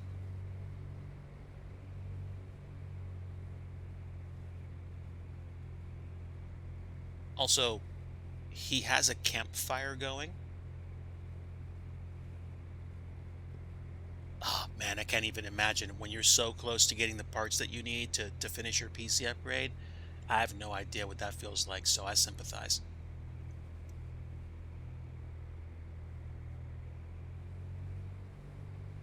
First turn point's coming up. I almost wonder if I should have flown over the mountains instead and just dipped down. But then maybe the inclement clouds, the inclement weather would have There's the made. line up ahead. Once we get to it, turn west to a heading of 270 degrees to start flying the first leg of our search pattern. Okay, so Crassel Mission Base, Cap Flight 221. there's the mine. Cap Flight 221, go ahead. Cap Flight 221 in search area. Grid 4. Initiating parallel track search. Cap Flight 221, roger. Mission base out. Cap Flight 221 out. We'll fly west until we're a beam Warren airstrip. Then we'll make a right turn back to a heading of 090 for our second leg.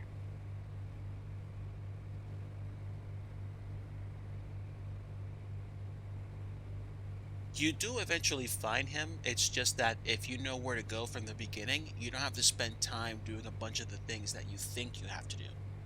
Which is usually the way that I think most FSX missions work. If you know where to start from the beginning, or you know where to look from the beginning, you're fine.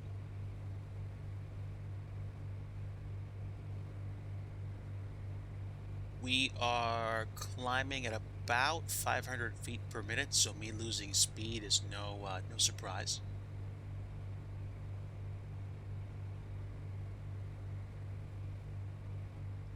I could also cheat by reducing my scenery complexity, but we'll keep things spicy for now.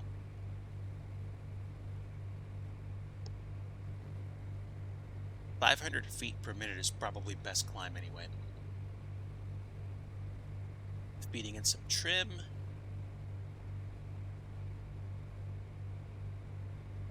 Airspeed's still in the green, so my flaps are all the way up. If I'm gonna crash, I'm gonna crash. If we crash, we'll play something else, but at the same time, I should still have enough airspeed to get through this valley.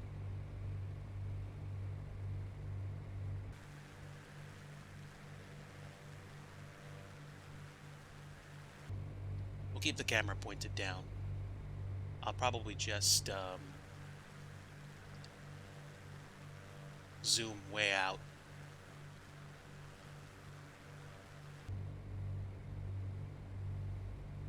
Crassel Mission Base, Cap Flight 239er. Cap Flight 239er, go ahead. Cap Flight 239er at the abandoned mine. In search area. Grid 5, initiating parallel track search. Cap Flight 239er, roger. Mission base out. Cap Flight 239er out. Okay, we're going to slow down significantly, but hopefully that just means we'll be able to clear this. Bunch of trees. We're getting really slow. I'm going to add some We're flaps. starting to build up ice. Stay out of the clouds and turn on the pitot heat. And I'm probably going to stall into the trees and crash. Let's go. And...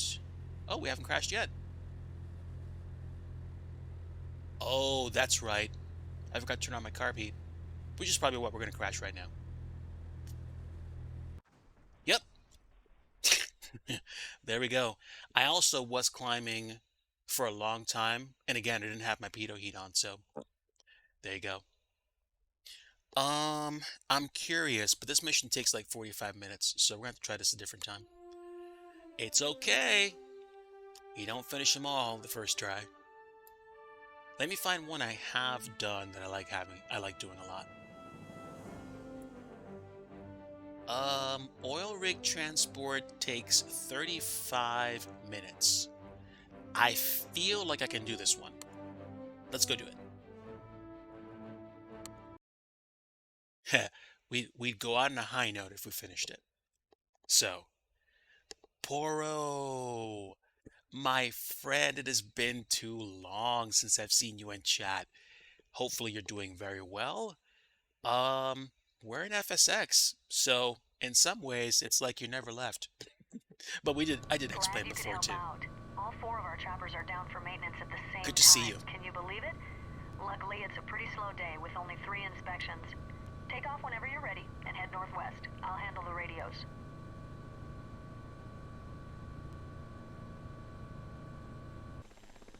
Okay, got the lights. Bell Jet Ranger is one of my favorite helicopters, period. Trey on to Trey 1. Trey 1, go ahead. Trey 1 is airborne, heading to Rick Tango 25. Trey 1, roger. Off south. Trey 1, out.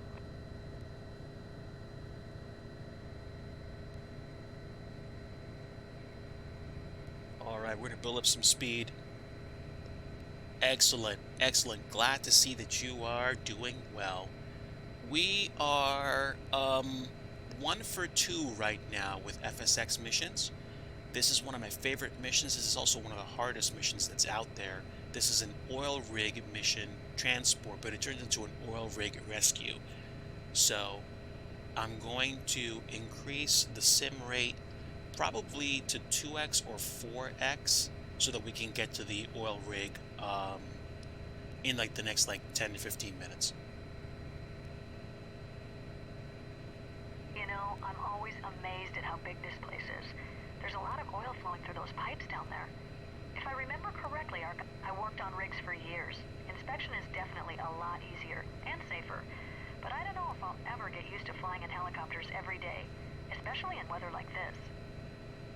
Okay, so at 4x speed, we should get there pretty quick, and that's the whole point. I think I already see the platform way off in the distance, but I don't feel like taking my time at 110 knots, so... Good test of stability. Once you get past 4x, dynamic traffic, or, you know, like AI traffic disappears.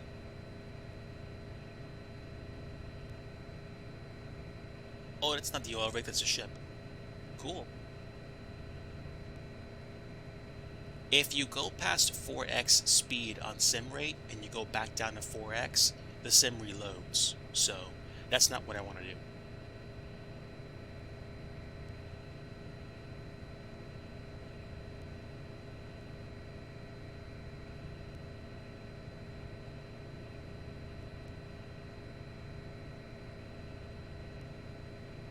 That looks like Rick Tango 25 to the north. Okay, there we go. I think we're coming up on the rig now. Once we get to within 2 miles, it starts slowing down and go back to normal. Tango 2. Trey, Yeah, we're about 2 out. Trey 1, we have you in sight. Helipad is clear. Wind is 12215, gust 20. Roger, Trey 1. Okay, we're authorized to land. Ops, Trey 1. Trey 1, go ahead. Trey 1 is landing Rick Tango 25. Roger. Landing Tango 25, ops out. Tango 25, out. Okay, now I need to get very good with my helicopter movements.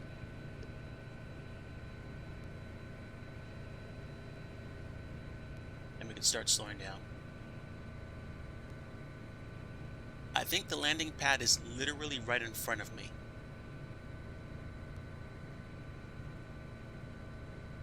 Ooh, look at that flame.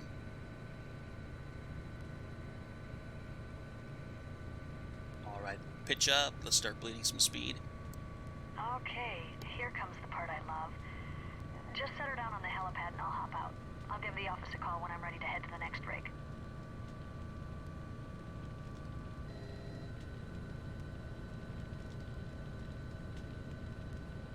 Okay, give me a bit.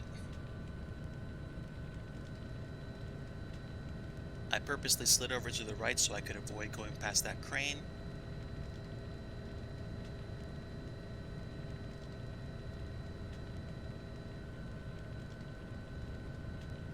So the winds are out of the southeast. What's my current heading?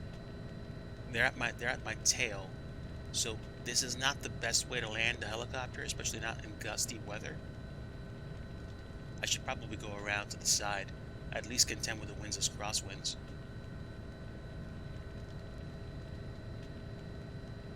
Yeah, I think that's how it's supposed to work. Oof. That was a crazy turn.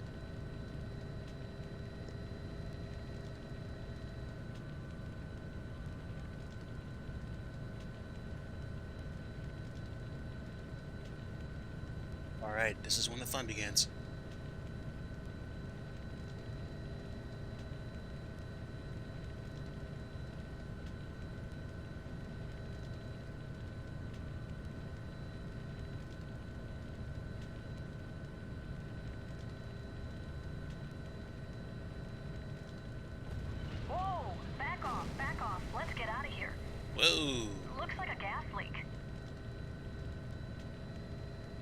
Tango 2-5, what's the situation down there? Stand by.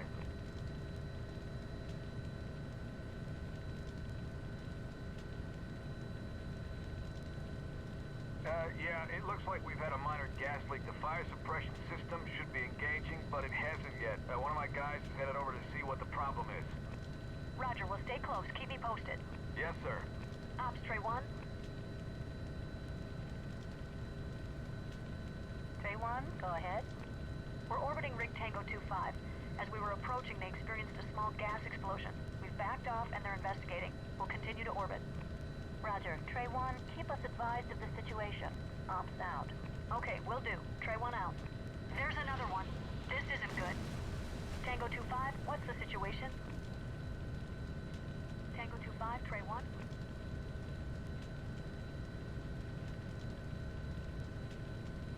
They're not responding. Ops, Trey 1, secondary explosion now on Tango 2-5, and the crew is not responding to radio calls. Trey 1, stand by.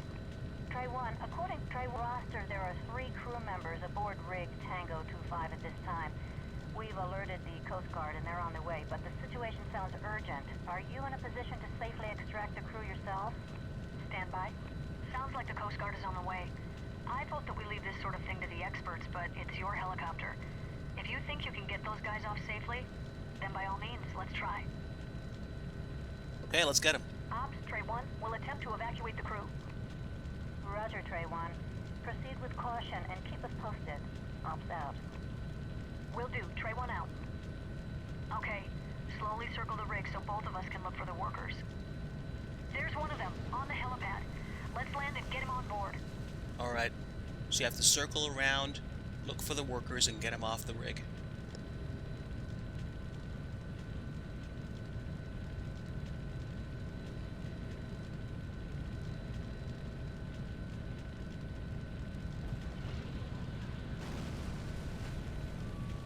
Okay, he's on. 2 more to rescue. Alright. Let's back I up. don't know what happened. The automatic suppression. It doesn't matter. Right now, we just have to get the other guys off the rig. Where are they? Okay, there's 2 other guys. One on the high rise and one is heading for the catwalk. I don't think they can get down here with all the fire. Better hurry and get to them. I'm not sure how much longer this thing will be stable. It was shaking pretty bad a minute ago. Okay, So- we'll go to them. Go, go, go. I need to get on the roof and not crash this thing. Over there. You see the guy on the high rise? Land on the roof and we'll pick him up. Alright. I came in at a really bad angle, so I'm gonna have to try to rotate a little bit. Come on, Ditch, whatever you do, do not crash. And dude, duck. That's all I gotta say is duck.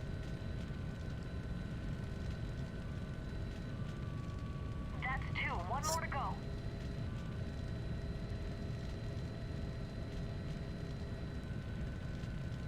Spin around real fast.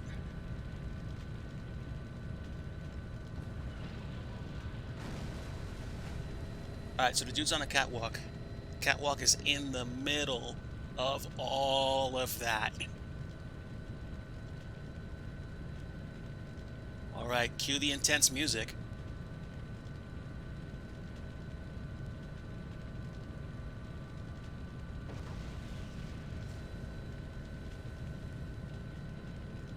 Yeah, we gotta go through that. Stand by, chat. The catwalk. The other one's on the catwalk. Watch out for the cranes. Yes, sir.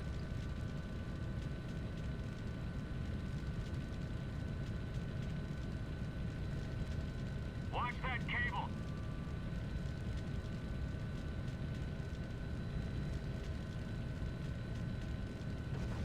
All I gotta do is just get close enough to him.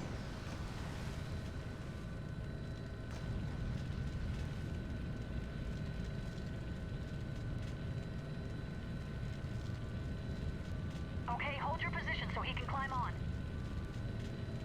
Alright, hold on. I need a little bit more time.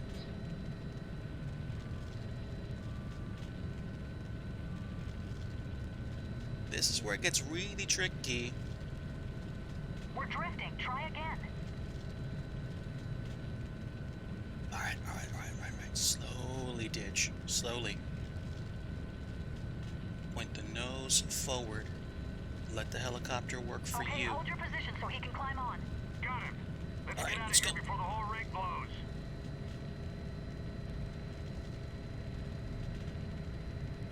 Woo! That was crazy.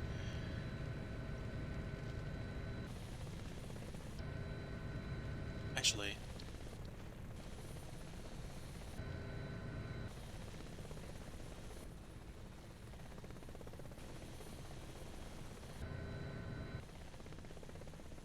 Ops, Trey 1.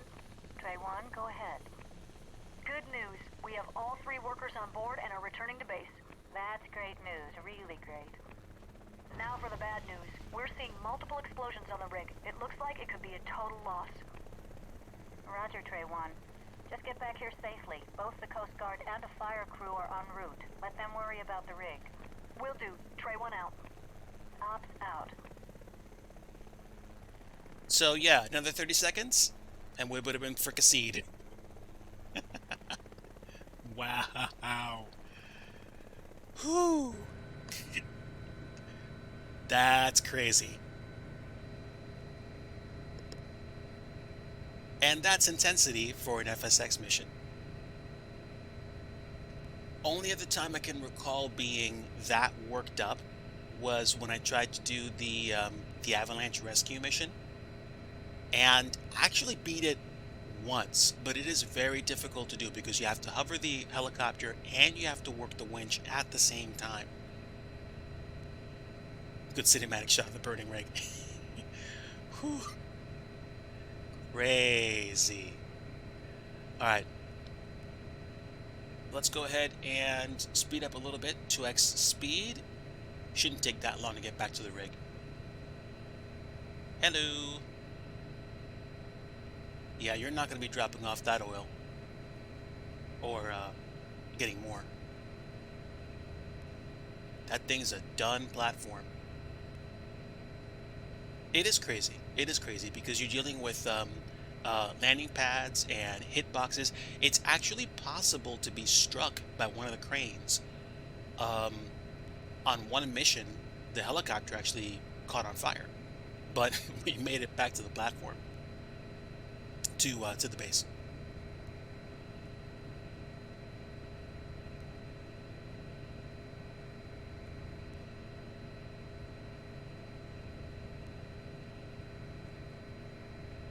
So, about 240 knots simulated speed. We should be back there soon.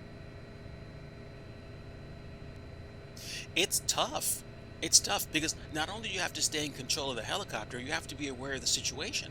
Like the oil rig was literally beginning to fall apart around us. If the crane would have fallen a different way, we would have been done. And that's one of the reasons why I like that mission, because you get to rescue the oil rig workers and you contend with some really risky conditions.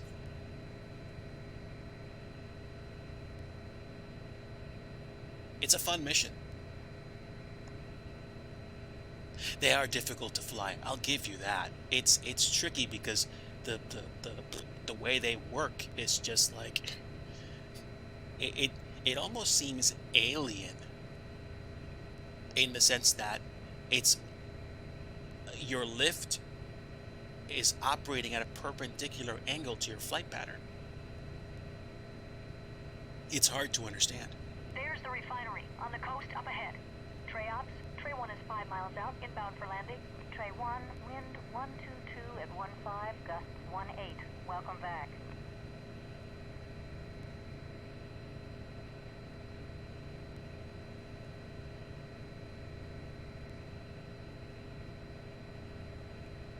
I think that's one of the reasons why I'm looking forward to seeing what FS 2024 has in terms of missions.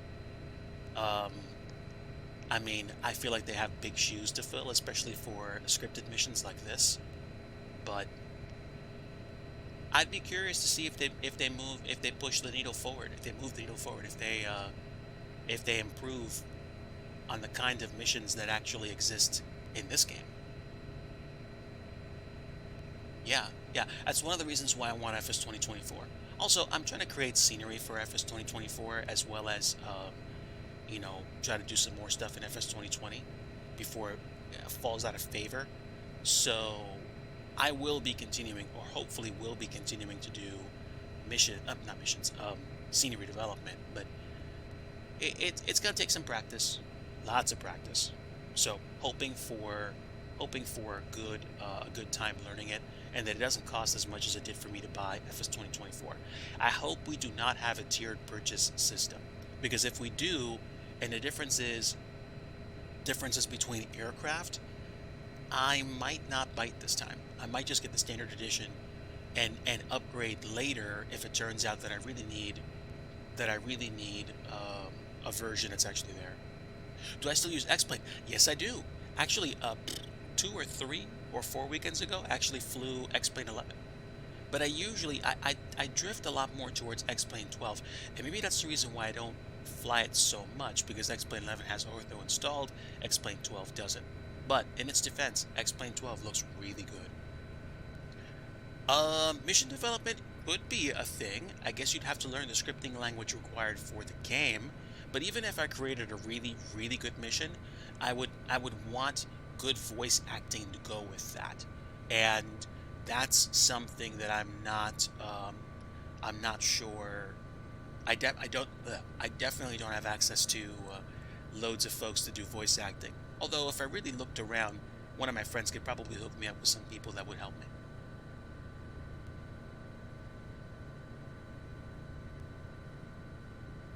Fiverr. There we go. Okay, so I am essentially flying the helicopter into the wind, which is usually what you want to do when you're flying a helicopter. Oh, I'm sorry, not flying a helicopter, but you definitely want to fly into the wind when you are landing and when you're taking off. It makes landing on a platform or the ground, to say nothing of a boat or an aircraft carrier, much easier. Okay, move the stick a little bit to the right and nose in a bit. All right, slow down, control your movement. Don't freak out if you start backing away from the platform.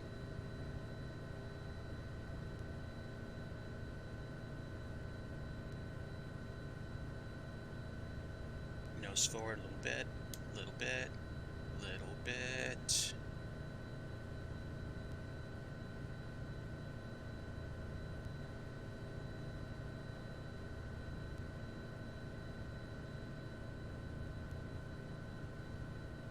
You know, I've flown with a lot of pilots, but you're the best.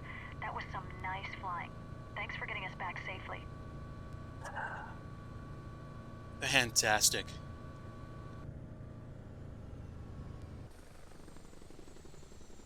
And incredibly enough, that's about as close as I've come to landing on the H as I've ever gotten in my simulated life. Wow. The fact that the building is right by the platform doesn't make things easy, because I kept being afraid I was gonna hit it. But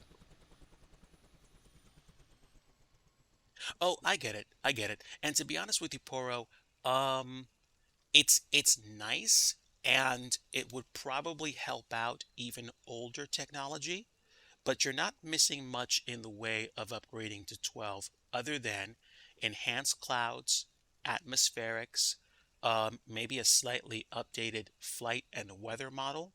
So if you have stuff installed in X-Plane 11, like, X-Enviro or Active Sky XP, and you have a bunch of planes and you have a bunch of airports and you're happy, that's fine. If you have the ability to upgrade to 12, that's cool too. Mega Blue Sky, I have done the oil rig transport mission at this point probably about 8 or 9 times. Virtually every single time that I have flown this mission, it's been like intense. I'm actually really happy that I flew it with one joystick because the throttle on the what am I going to say? The throttle on the Thrustmaster T16000 throttle set, it's sticking. It feels more like detents. So I'm not sure that I would have appreciated flying it that much. Yeah. So don't worry about it. Expert 11 is still plenty fine, especially if you've got the graphics configured the way you want them to be. Be right back, folks. Hold on.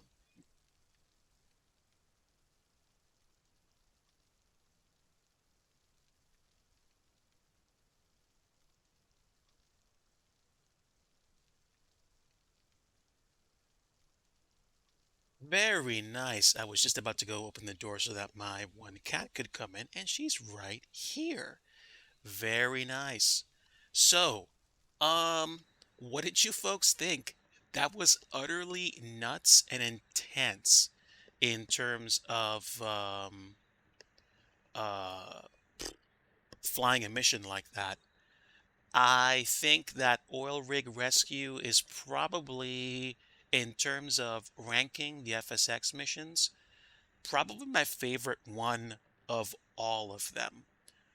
And I think Caribbean Landing or Caribbean Landing is like a close second for how easy and how enjoyable and picturesque it is. Now, I can't remember I can't remember if I have any other missions that I want to do, so we'll check really fast. We might do one more. Might do just one more. I've never done Red Bull air races, so excuse me, I'm probably not going to, and I'm probably not going to do any carrier missions because I think they're a little bit more technical than I'd like them to be. Monsoon Approach we did before, and yeah, Avalanche Rescue is super intense. I haven't done this one, but it's not something that I want to do right now. 20 minutes for a cargo landing.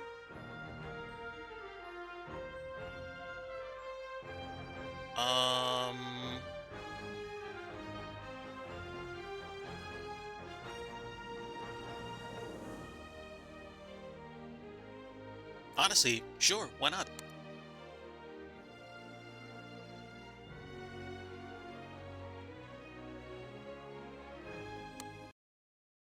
I almost was about to do the Caribbean landing again, but I think this one's fun to do.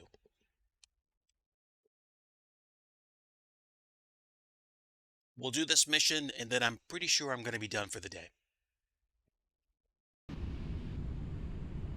Alright, don't know why I was looking that way, but whatever. Okay, Captain, it's your airplane. You fly the approach, and I'll handle the radios. Keep it straight and level until we get our next instructions from Quito Approach. We should be on autopilot now, shouldn't we?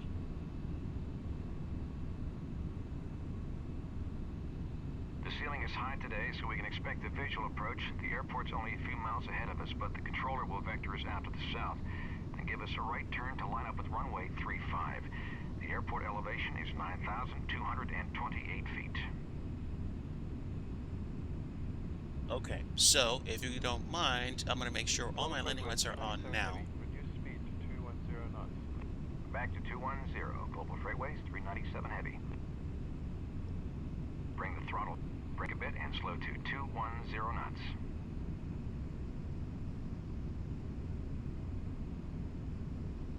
Let's add a little bit of speed brake. Global freightway is 397 heavy. Turn right, heading 150. Descend and maintain 12000. Right to 150, down to 12000. Global freightways 397 heavy. Okay, turn right to 150 degrees and descend to 12,000 feet. Maintain 210 knots during the descent. Okay, if it's 210 knots, we should probably be able to start putting some flaps down. Oh, we're set for flaps? Oh, we already are configured for flaps. Interesting. We're a little fast. Slow to 210 knots.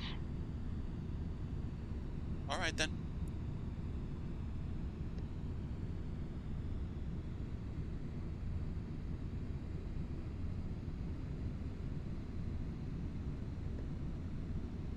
Yeah, we're definitely leaning on those spoilers. We need them, apparently. Let me take a look at the lights again. We already have our landing lights on, which is great. I'm going to put the wing lights on as well. Strobe, snap, beacon, logo lights. This is a DIGI stream after all. Are they on? They probably are. And not much else is modeled up there, so I'm not going to worry about it. 0.30 zoom lets me actually keep tabs on most of the controls up front. Plus, it makes things faster.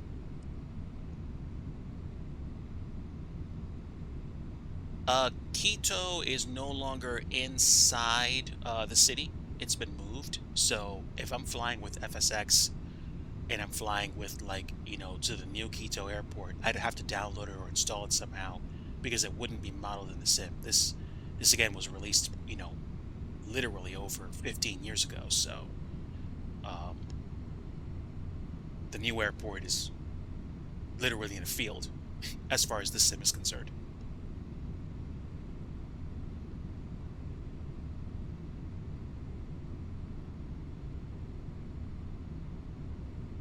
We're designing at 1,800 feet per minute, so I'm glad we weren't going too much faster or slower. I am going to reconfigure my spoilers, though, once we get to 1,000 feet to go, which we are. 1,000 to go. Get ready to level off at 12,000. Yes, sir. Yeah, flaps are set to 15 right now, I think. 500 to go.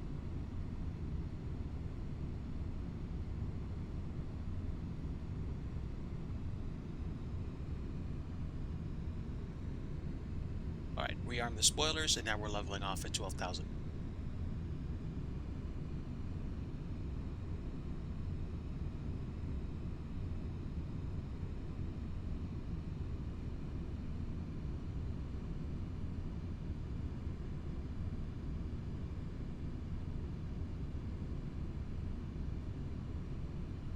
Alright, stand by, folks.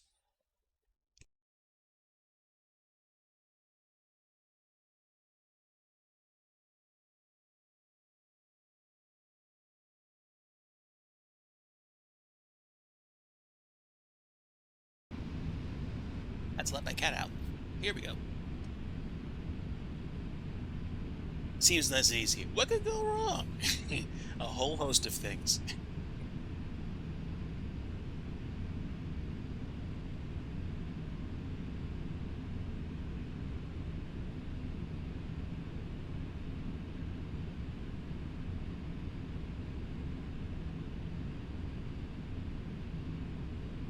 Global freight rate 397 heavy, turn right, heading 350. Right to 350, global freightway 397 heavy. Make a tight right turn now to a heading of 350. No. Keep going the other way. There we go. Keep turning. Yeah, I forgot that if you turn way too far to the right, it'll start turning to the left. I think that's just the autopilot in general.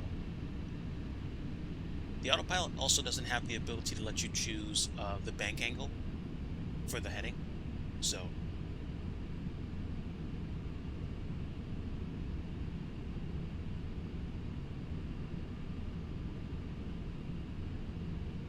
Okay. Now we should be good.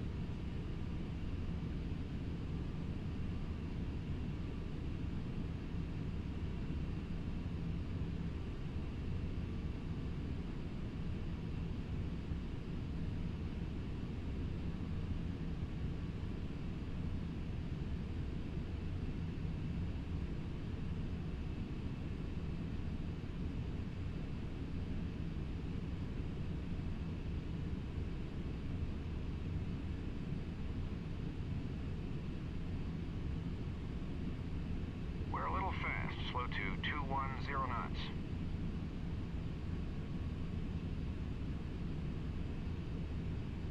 I'm probably not going to worry about airspeed at this point. I'll let the FO complain a little bit. I just want to make sure that we come through our turn. Actually, I'd rather carry a little excess speed through a turn to make sure that I'm not stalling the aircraft.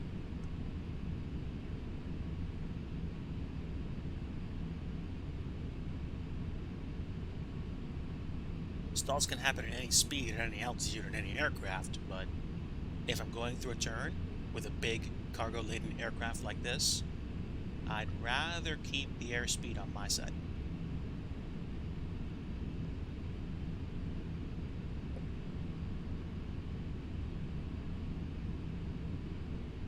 Okay, eventually we're going to have to start slowing down anyway. There's the airport. And do we have the approach set? Let's see. I'm not waiting for you guys to tell me. I'm going to start slowing down right now.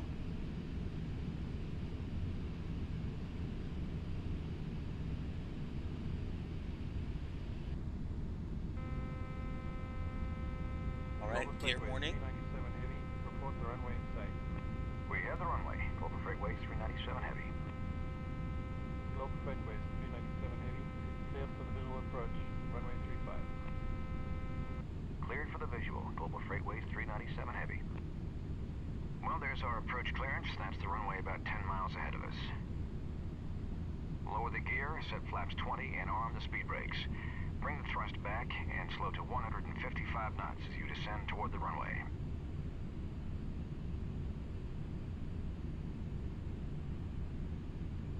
Okay, so I'm going to take this down to 160 knots. Global Freightways 397 Heavy, contact the tower.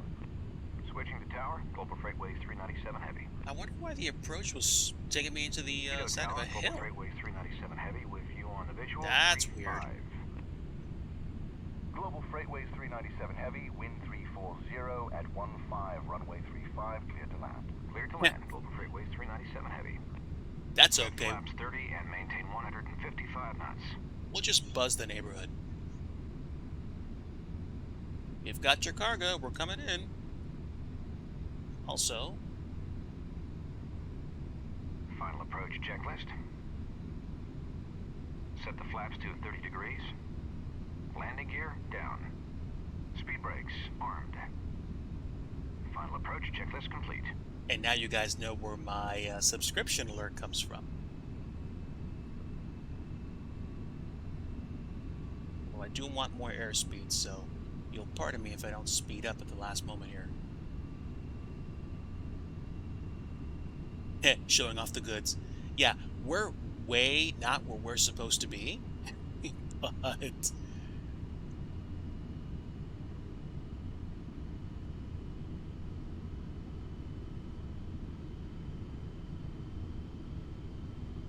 I'd rather land a little bit fast than stall. And believe me, I have stalled this aircraft before in this mission and crashed.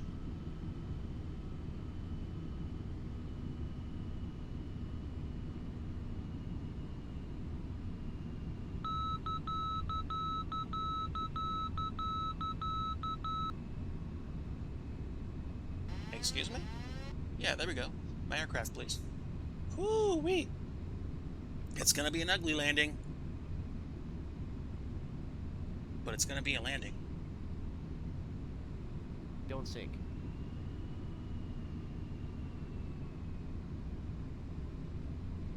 Okay, this doesn't give you altitude callouts. And the gear is down. There we go. Reverse screen. Speed brakes up. Brakes.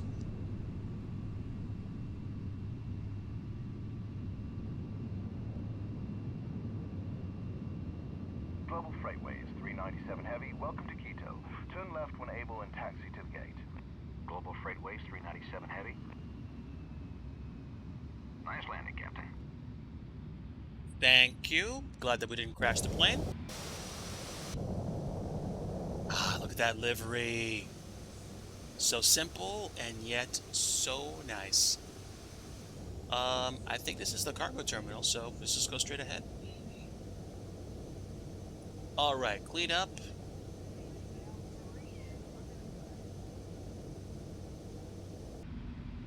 Thank you, my friend. Unfortunately, a couple of major mess-ups. I trusted the approach mode because I thought it was configured for an instrument landing, and it almost took me into the side of a mountain. Number two, I did not keep this aircraft properly trimmed and set up for final approach. I barely did that, so um, things to improve for next time. Essentially, I let myself get behind the plane, but fortunately we had lots of time to fix it, and I was able to get some energy back by giving myself more airspeed, even though I was technically supposed to have been 155 knots on approach. If you slow down too fast and you deploy flaps, what happens is you just stall. On this approach, I mean.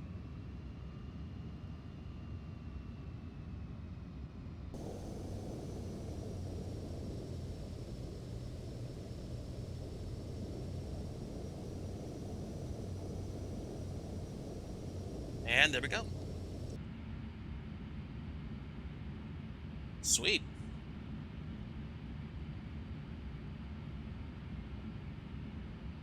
Uh, does this airplane simulate letting you turn on the APU? I don't think it does, but we can try. No, it doesn't. So we just shut the whole thing down. Does it let me do that? It does, actually. Cool. All right, Bing Bong, welcome.